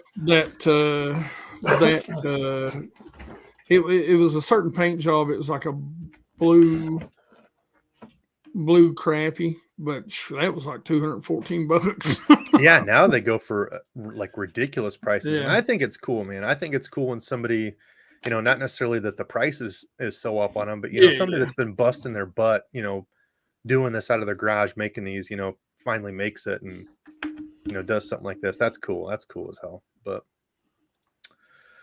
okay, what else we got? Let's see. Let's get a giveaway rolling here. There's another donation here I want to make sure I get to. I'm way behind. It's 8:40 for comments. So I'm a little bit behind. Oh, here we go. Patrick, Hank can answer this one for us. Debo, when did we get the hoodie lowdown? Actually, Hank, I thought of you. Look at this. The only hoodie that I own. 168. Ain't that what that is? Or whatever they call it? It just happens to be Hank? right People there. were telling me that I needed to start throwing these bigger swim baits spring, catch some fish. Those are really good. Like, those are great anytime. But those are really great late spring, late winter, early spring. I missed it again. I'm not a big swim bait fisherman. No, it's good for you. It'll be great during the summer too, because the great thing about those tails, and that's one thing, I talk about all the time, swim baits, if you pay close attention, swim baits are a lot like crankbaits, man. They've got different body shapes, different styles, different actions. And, this is a little swim bait that I had my buddy Ramsey make for me. Mm-hmm. And I don't know how well you can see that color. Oh, it's like a thread fin. That's beautiful. Yeah. So, but this bait, if you notice, it's a flat top, like everybody goes on about the mag draft, and this body style is basically the same as the mag draft. Now, I don't really care much about. Pull that up sideways again. That color. About the. Yeah, sure. I don't care much about, like, a lot of people go on, but I'll even say it this way. Even Matt Allen agrees with me when it comes to the hoodies that he'd rather have a single hook any day because you're not going to lose them. The mag drafts, the great thing about most of the mag drafts, what made the mag draft great is that they're great around docks, because they're a shallow diving swim bait, because they've got the hook on the bottom. Actually, now that we have you on too, here's a question. I picked up one of these. I don't know if they have any more in stock. I thought about you, and then I'll get the giveaway going. I'm sorry, folks. My brain's going in 17 directions here. I haven't had these two beautiful human beings on here with us for a minute. I know, man. We should apologize to everybody out there because we've been really we've dropped the ball, not hung out together enough over the winter. Real quick, so Mike, I did see this question as I was scrolling, or this comment. He said, don't worry, we're putting a box of all our new stuff that will be released at iCast. 12 new baits coming. Holy crap, guys. So I guess you're getting a little bit more than just a drop shot worm. Cool. I'll definitely be stopping by again if iCast my camera guy might be down there and he'll just film a bunch of crap. I won't be coming. So owner came out with this swim bait and it said like specifically around like shallow docks, shallow things. Wonder if you ever tried one like this and how much it's different than a mag draft. Because I was out using the mag draft the other day and I felt like you had to reel it a little bit quicker for it to actually paddle. Yeah, I don't know if that's a thing. Yeah, there's the freestyle. The freestyle is the one that I like to put the weight on, and it's basically this. I mean, it's a. If you look at the mag draft, if you look at that right there, it's got a fat body, but if you could look at it head on, it's flat side. It's a flatter top. Got some girth to it. That's girthy. Does, Take a drink. But that's a flat, and you got to think about that just like a. That is no different than a flat size crankbait. It's not going to have a whole lot of wobble to it, but it's going to have a little tighter tail wiggle to it at slower speeds. And that's the thing. You don't rarely do you burn swim baits. Rarely. Right. And this kind of chuckled me up too, because I was like, oh, $15, I'll grab one. And it's like, well, this looks pretty close to a mag draft, and I didn't see any one single person come out and bash this lure. So who's that by? Owner. I picked one up. They didn't. I don't know if there's any in stock. Yeah, when I looked, they only had one of the. I don't remember which one. I think I got. So it's probably got an internal weight system. What's the weight on them? Is that a newer release? 3/4. Yeah, they just came out. It showed. So I think I got the 5.4 for it's a 1 1/8 ounce. That's pretty heavy. I mean, for a 5.4, 1 1/8 ounces. I mean, that's perfect for like skipping docks, overhanging trees. That's what I got it for. We have a ton of places here that have like overhanging trees that we can fish. They'll skip like a frog under. So I figured like paralleling some of that, maybe I would have some luck on a swim bait, because listen, I'll be honest, like going out and fishing 20 foot of water with like a swim bait and stuff is not my deal. So that's kind of what caught my eye, was like a shallow fishing version of it. Yeah. And that's what they're great for. You know, for me, I'm going to fish a little bit deeper. I just like a single hook. You could put a stinger on there, on like your huddies and that sort of stuff. But, don't depend on it, because those aren't baits that you want to fight. Like the biggest mistake when I take people out and show them how to fish swim baits, even your big ones, like the KGBs and stuff, is they want to set the hook. And then what they want to do is they want to play that fish wrong. Don't do it. You're going to lose it. It's too much weight. They're going to come up, shake it out. It's going to come swinging by your head. Maybe put an eye out. Who knows? But don't do it. You fill their mouth full of water. You drag them in. You hop them in. If your guy with the net ain't ready, you slap him in the side of the head as your boat hopping it. If it's hanging off his face, flopping against him, it's his bad luck. He should have been ready when you said net, Now, when did you say is the best time to throw a swim bait? All year round. All year. So when would you pick a swim bait over like an A-rig or vice versa? So an A-rig, you gotta have. And is there a time of year that you would throw the A-rig? Yes, I love an A-rig. If it's got a swim bait attached to it, I love throwing it. I mean, that goes for an underspin. I mean, that's my favorite bait in the world. I'm going to throw an A-rig in the spring, early spring, up until that water temp from really 50, 55 to about 60, 62. I'll throw an A-rig in the summer, but I got to have a little bit of color or a little bit of wind. If you're going to throw an A-rig, throw it with the wind. You've got to have wind. It's just like a spinner bait, right? Yeah. Just like a spinner bait, just like a hard bait. You've got to have something that breaks up the light penetration. You've got to have something that's breaking it up. So, that's when I like to throw it. Single swim baits for me are when the bass are in the wintertime in negative moods. So they're not feeding on shad. And that's when I think you're really ultra soft, like your mega bass, your spark shads, your Kitex, that sort of stuff, because the tails are so soft that I always say pay attention to what your bait looks like in the winter and what your bait looks like in the summer. Mhm. You know, your summer, it's more of a body shiver, you know, but you know, it's just such a tight wiggle. And in the wintertime, you know, it's a nice wide tail kick. And that's what you want to pay attention to on your swim baits, is you want to mimic that. Because if you're running, now I know a lot of guys are going to sit and go, "Oh, I catch them all the time on the Kitex during the summertime." Yeah, but I'll bet you'll catch more if you go with a slimmer body, you know, a little tighter wiggle, something more natural. You calling in an order? That was a timer. Oh, What's going on here? Uh-oh. His 5 minutes is up? Okay. That was a timer. Was that 5 or 10 minutes? I'm just joking. I'll take 2 cheeseburgers.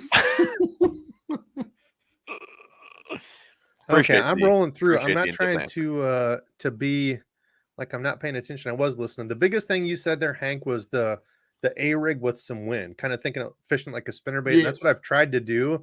I got some of those Shane baits that you recommended. Still haven't caught a fish on the A-rig, but I've tried to think of it more like a little bit bigger looking spinnerbait. So I'm gonna Yeah. keep at it. But Feeding when they're really feeding on bait fish is when you need to focus. When they're feeding up, spring, late winter, spring, fall. You throwing floor on your A-rigs?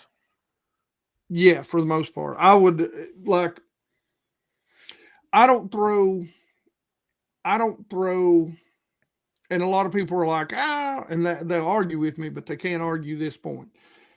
I don't throw braid, because as that bait is coming toward those fish, that if you can hear it going through your guide, that vibration is going down the line and into the water, and sound travels farther and faster in the water than it does in air.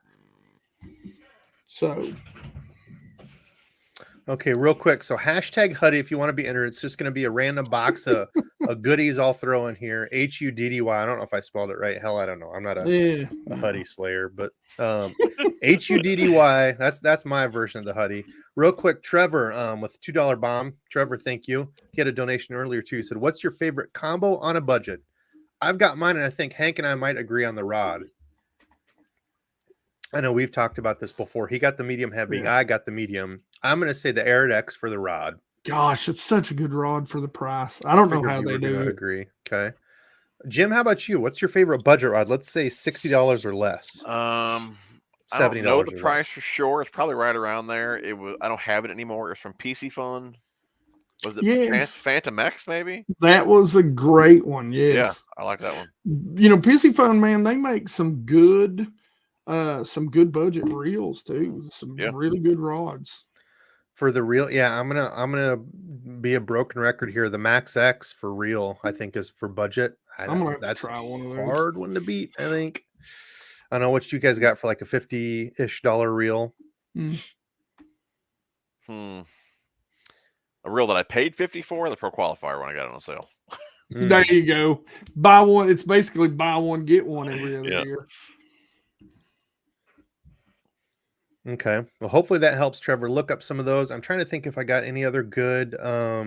Actually, Arc. Going back to Arc, the Catalyzer. That was another rod I got for like $35 on a Tackle Warehouse sale. Wow. I think that's like a $50 rod. And that one was the one that I was using the Max X on for my buzzbaits, larger topwaters.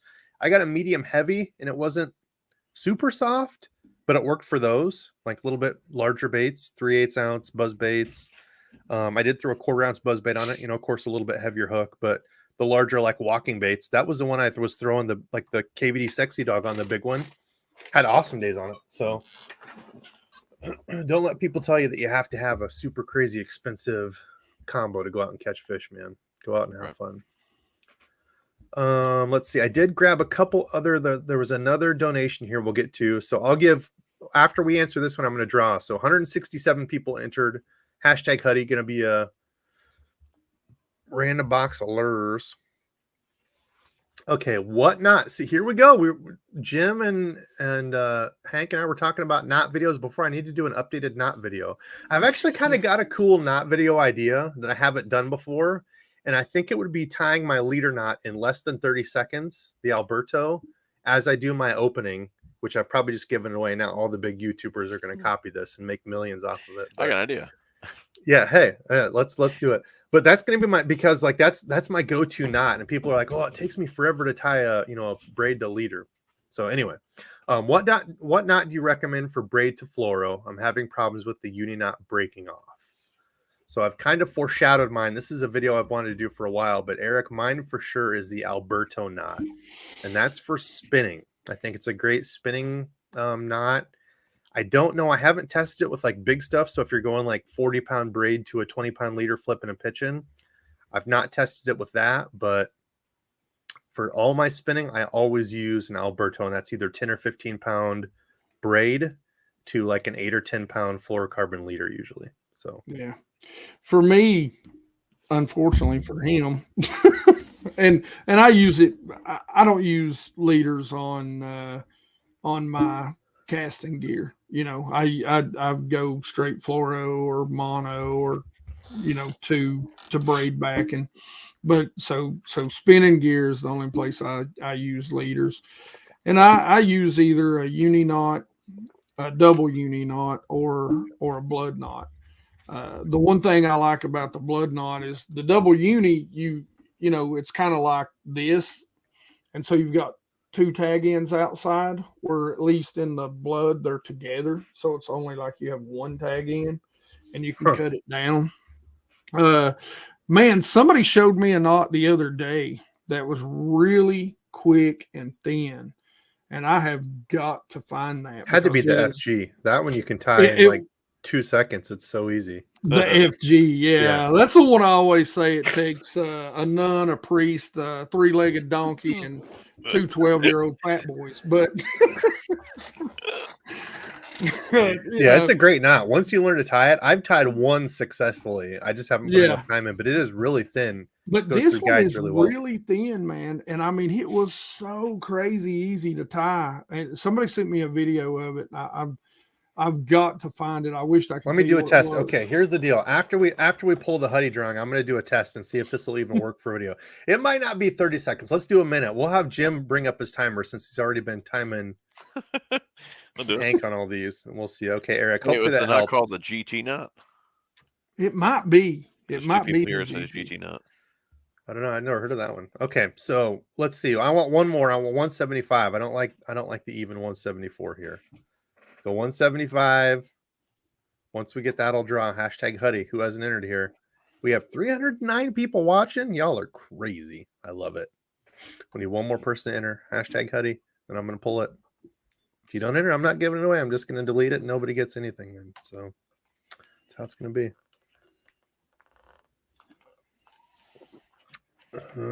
Is it going to update here? Do we get it? Out of 310 people watching, one more person's not going to enter. Listen, here, yeah. Everything is writing on this one person that hasn't entered yet. If we don't get it, then 175 people don't care about it. I just seen 4 more entries here. 5 more entries. They probably have already entered. Yeah, no one wins, Matthew says. If we don't get one more new person. Oh, there it is. Oh, somebody's the savior. Okay, let's draw here. Oop, just jumped up to 177. What a prick I am for doing that, making more people enter. It's more fun that way. How dare you give stuff to people? Tom Brewster. Are you here? Okay, so we don't have Dizzle here to read off my legal disclaimer. Have to be present to win. You need to send me an email to debosfishing@gmail.com with a copy of your YouTube name thing so I can see that it's actually you, because we have had imposters trying to get free stuff from old Debo. Shame on them. And if you're a Canadian brethren, I'll figure out something else for you, but I'm not going to spend $8,500 trying to ship you a $50 thing of baits. So, Tom, are you here? That's the first thing. Tom, you got to be here. I'm here, Debo. Okay, Tom, email me your stuff.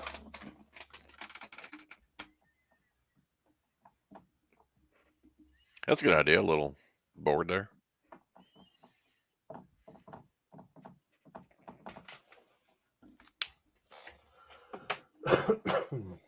Or he could just use this thing called a computer and a note and type it on there. Dude, the whiteboard, I'm telling you, I've tried notes, I've tried keeping track of the emails. Having this in conjunction with the emails has been the best thing that I've had, because I can not only not ignore it, I can always see it. I can see that. Yeah. I sit down here and I'm like, shit, this is all the way full again. I don't have, like, I know exactly what I have to give out now. Sponsored by Randy. He might be getting married tonight. He'll be a married man the next time we see him, probably. I don't know if it's his marriage or somebody else's. Who knows with that guy, but he's at some marriage. He'll probably be an old married dog the next time we see him. And anyway, that was his whiteboard. So okay, should we do the knot tying thing here? This might be as fun as out-of-state fishing license trivia that we did once. What am I setting the timer for? Excited. Wait, what are we doing? I don't even know what we're doing. I don't know. You guys pick a question here. You guys answer this. This will be more entertaining. How about that? What's your guys' favorite bladed jig? I like Picasso shock blade, and I know they've even come out with newer ones other than that one, but I keep going to that one. It's a bit wider. I think it thumps pretty hard. It's not as fast as some of the newer ones, but I have the best luck with that shock blade. You know, you're gonna have the jackhammer guys. I still feel those Picassos start up just as fast. They're built well. Yeah, I agree. It for me, it comes down. I probably lean toward the jackhammer just a little bit, but yeah, man, I'm 100% with you. You know, I really like the Picassos. Yeah. What I like the Picassos for, though, is I like those big 1.5 ounces. Yeah. Oh god, Those big 2 ounces, 87 feet deep, throwing a 17 ounce cheddar bait out on the ledges. You know, it's just they're sweet, man. Yeah. Throw a jerky J on it, or whatever. And what do you think? Shad? Since you say you picked the jackhammer over it, what do you think gives the jackhammer the edge? Like, what do you notice? You know, I exactly. I do think it may at lighter weights. Number one, they don't make them in bigger weights, so but I do think it does have just a little bit different thump and a little bit. It starts just a little easier. It's the most consistent. A little slower speed. Without question, it's the most consistent for sure. But now, like I said, I'm with you. I'm the shock blade. I'm a big fan of Picassos. I think they are hands down the second best out there, and it's not far. It's like it's not a big gap in my opinion. Cool. I will say, yeah. As far as like, I feel like not enough people give love to the bank angling community out there. Either a Z-Man cross eyes or the Picasso. I forget what they call it, but the one with the wire things that come up to make it weedless. Either one has worked great. If you're a bank angler, because I lose more chatterbaits probably than any other damn bait. Oh yeah, I swear. Give those a try, either the cross eyes or the Picasso one, the heavy. I think they call it Picasso heavy cover. So yeah. That has those wires that come up that actually protect your hook. So that's cool. I haven't tried either one of those. I'm gonna try this. So I'm gonna try tying my Alberto knot. So this is some old. Let's do a minute. Let's see if I can beat the minutes. This is just some old 12-pound line. This is the P line. I've actually liked this quite a bit. The Spinex, it's 2 different colors. So it goes from orange to blue, so you can see it out there in the water, or just use a high vis color. I don't know if you can even see it here, but it goes from orange to blue right there. Kind of cool. So I'm going to go with that, and then I just grab some 12-pound fluorocarbon, some tactical. So I'm not going to get it all set up and ready. I've got my 2 lines. That's it.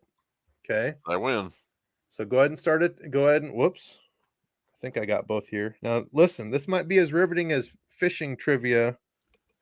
Dizzle and I did some questions about fishing license trivia and stuff, and I got probably 100 thumbs down and probably 20 different people saying this was the worst live they'd ever seen.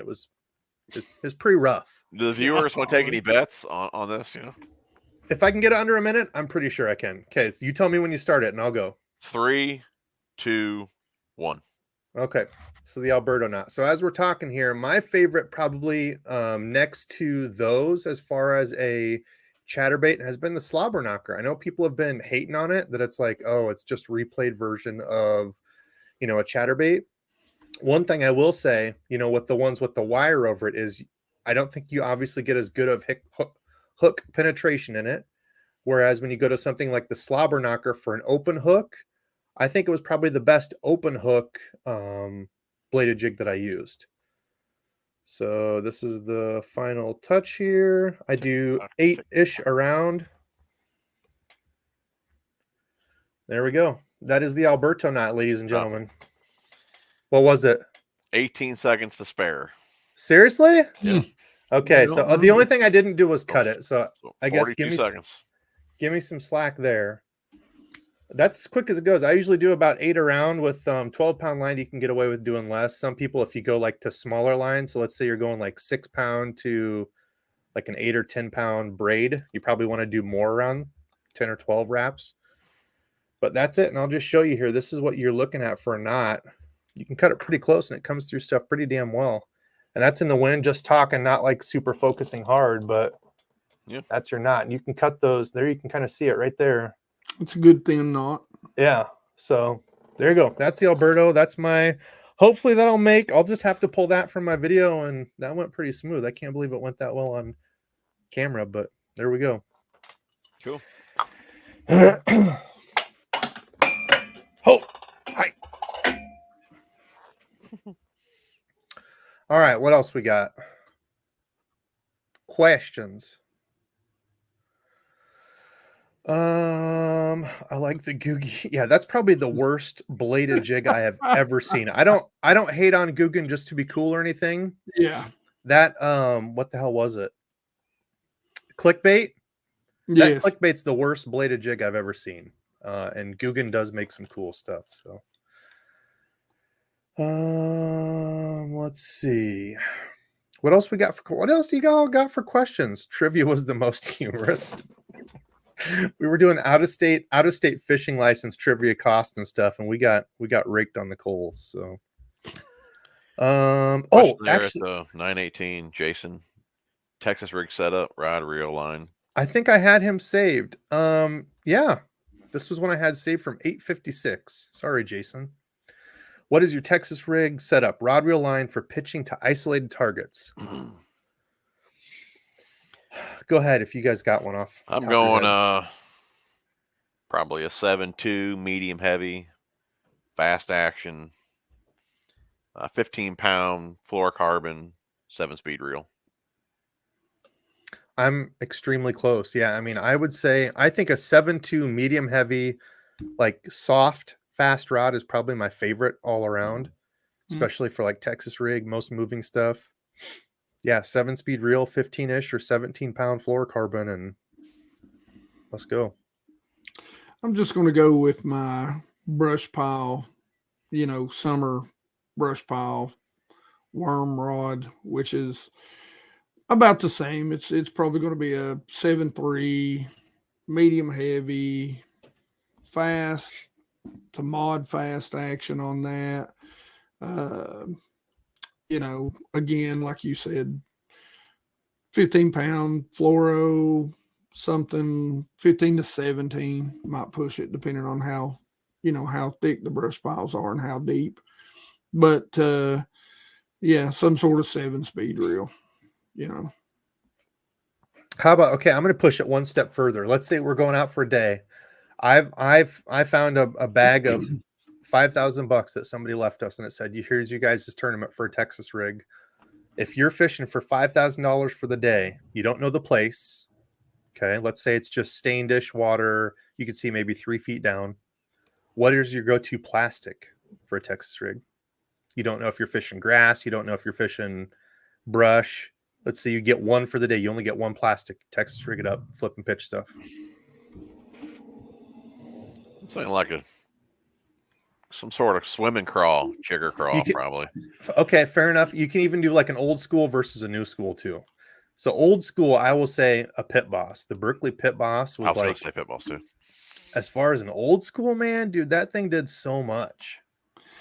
3 foot, like 3 foot vias. Yeah, 3 foot. Sunny day. I don't know. It's going to be changing. All I can give you is we got about 3-ish foot of visibility. Okay.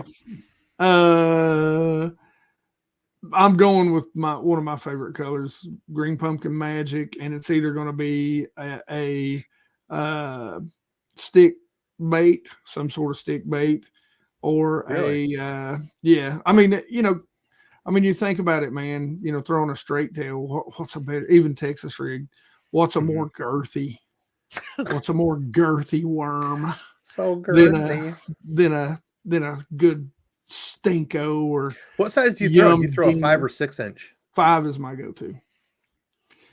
Even for like smallmouth and spots, man, they want the big girthy worm. I just ain't got the patience to drown worms. I like reeling something. God dang, sorry, I've been sick the past week, and it's finally getting. David, that one about made me keel over. That trivia line made me want to drop shot in a drainage ditch. Yeah, I think a lot of people wanted to probably drown themselves in drainage ditches watching that live. It was rough. That was some of the most hate we've ever got on a live. It was. And what happened during it? What were you doing? I just told Randy we were going to do some like fishing trivia. I think I named the stream fishing lure trivia or something, and people were upset that it had nothing to do with like fishing lures. Hi, Stubby Dog. And we were like, Randy had some stuff ready. Some of it was like average cost of in-state fishing license, average cost of like out-of-state fish. Like, and I was having fun with it. I thought it was cool, but yeah, man. Yeah. Chat just raked us up and down the coals. But yeah, so as far as new school, I don't necessarily know it's new school, but I would probably say one of the top, you know, kind of Jim was saying the chigger craw. I was never a fan of the chigger craw. Dizzle loved it too. He was a huge fan of it. I would say the rage craw. Yeah, the rage craw. The rage craw.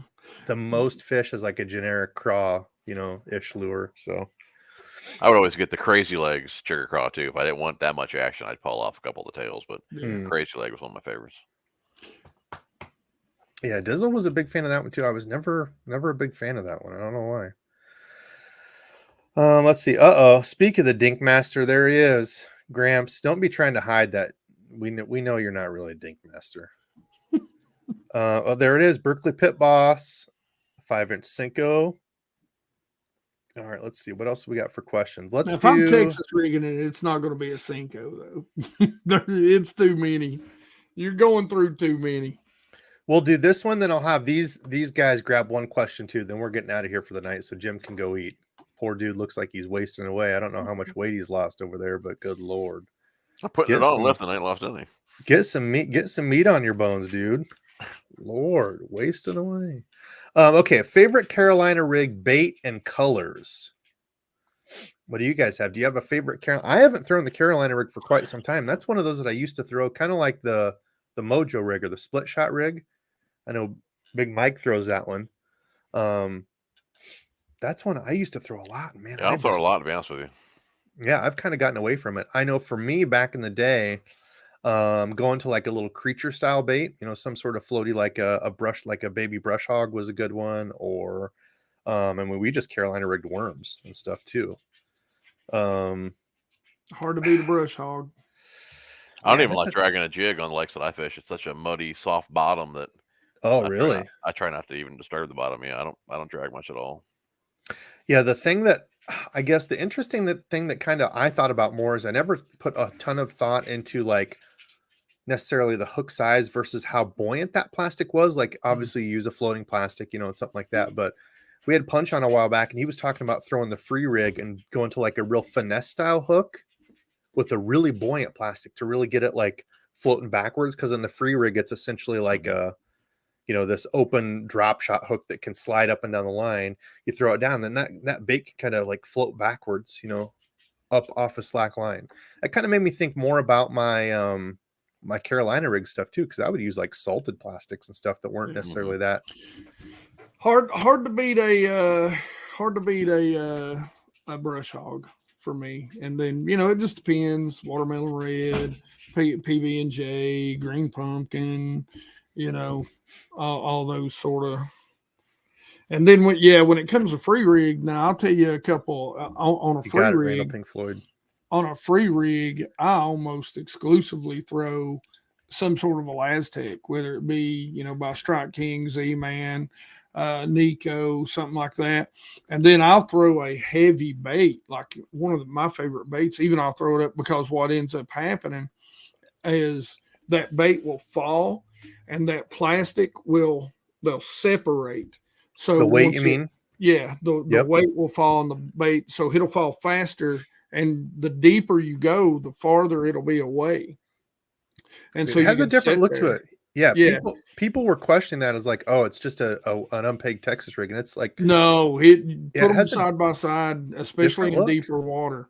If you rig it up right, like I get the whole finesse thing about it, but I power fish it, and so that like you can throw it out there deep with a 3/4 ounce weight, and that weight will drop, and that worm will just slide right through. And then I throw it on. I don't recommend throwing it on mono,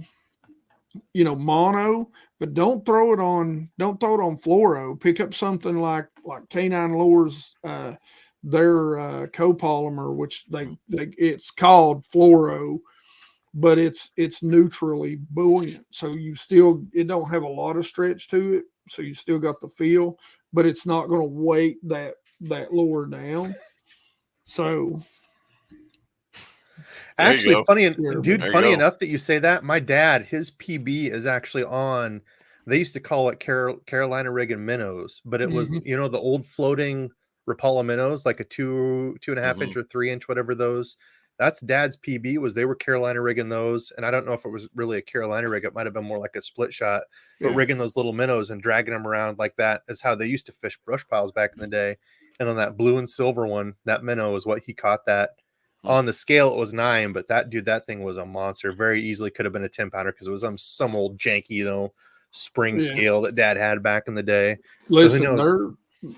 Hooked Up Tackle Man did a video last year talking about throwing what basically looks like a hybrid between a jerk bait and like a shad wrap from some companies, and they make special weights that's supposed to keep them from tumbling, and you basically they float, you drag them and it comes down, then it floats back up.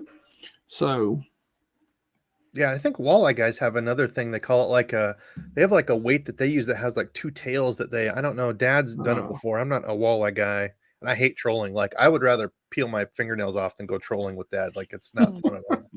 But I remember he would take me out like that. And I remember there was another walleye rig that would have like beads and like a little spinner thing on it with the hook and a minnow. I always hated that when Dad's like, yeah, we're going to go do this. I'm like, oh, Jesus, do I have to go? This is so fucking boring. But yeah, I know a lot of guys do that and catch a bunch of fish on them. But yeah, that's how Dad caught his big one. So Mac with the $10 bomb. I'm gonna have you guys. Do you guys have your questions picked out real quick? Mac with a $10 donation. Thank you, brother. Made it in the money in my first kayak tournament. Congrats, dude. Thanks, coach. Only 3 years ago, I was watching long-haired Debo explain power versus action and how not to backlash.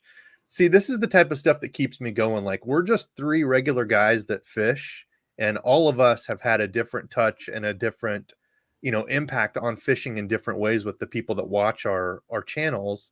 And that's the cool part, man. So thanks, Mac. I appreciate that. That's truly what keeps me going, is the people and the comments and stuff like this that I get. I would say for every bad comment, there's 100 and some good comments that I get, so I have a pretty cool crew. Unless we start talking about out-of-state fishing license trivia, then they come out of the woodworks to tell us that they don't like it. But, well, that's awesome, Mac. Keep going, dude. And that's the thing, is like, once you start getting into it, the more time you put into something, I think they say to master a hobby, once you start putting 100 hours into it, you're starting to get proficient in a hobby, or however that saying goes. Fishing is just like anything else, man. The more time you put into it and the more different situations you go out and fish, the better you'll get. So keep it up, dude. That's awesome. All right. Hank, Jim, do you guys have a question picked out? Then we're getting out of here, so Jim can go eat. Each of you got one. Yeah, everything that I see, we've answered. The first one I came to is best topwater rod. Oh, did I have that one starred? Oh, I didn't. I did see that one too. Okay. Best topwater rod. That's a loaded question. People ask me that too, and they'll say, I want to throw frogs, I want to throw little poppers, I want to throw a KVD sexy dog. What's like? There's really not one rod that can do it all, Yeah, that's tough. You're not going to throw a frog and a popper on the same rod.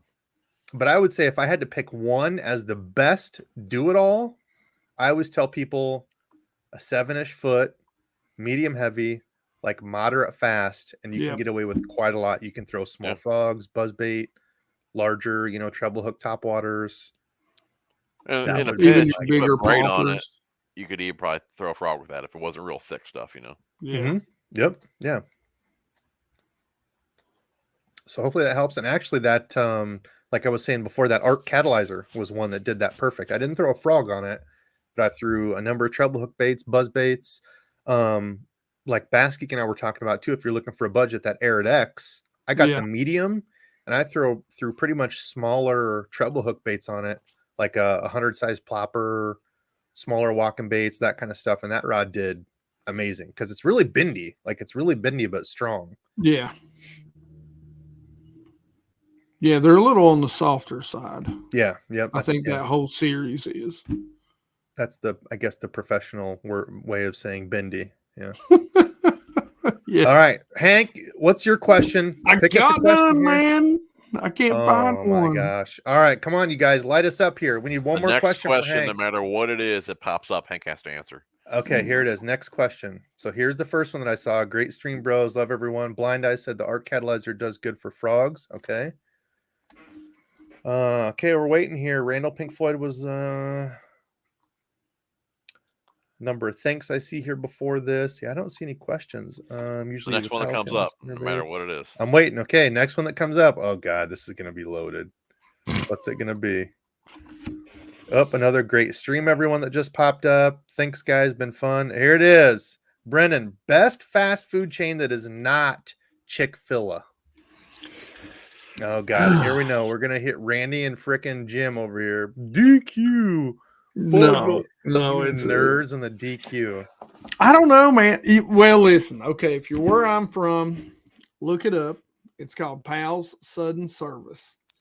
So it's drive-through only. They make one heck of a ham sandwich. They make a great big Pal's with cheese. They make a sauce burger. They got Barbie dogs, which is barbecue dogs. You can get them with or without slaw. Don't know why anybody would ever want them without slaw. It's barbecue. Something wrong with you. But yeah, they're a big deal. You can get all kinds of, sweet teas, and they have fries that are called Frenchy fries, and they are heavily salted with a special blend of seasoning salt. So yeah. That sounds pretty damn good. I never heard of such a thing. Yeah, Jim's struggling over there. All right, well, listen, folks, we're gonna get out of here. Jim needs to go eat. Poor feller's wasting away over there. Looked great though, Jim. Hank, I appreciate both of you guys coming on tonight. It was a ton of fun. If only we could have got Dizzle in here. He was out getting married or something. So good luck, Always Dizzle. a blast, man. Always a blast. Appreciate you guys. We're getting out of here again every Saturday night, 7:30-ish Central Standard Time. We'll probably be a little bit late, but love you all. Thanks for watching. And until next Saturday.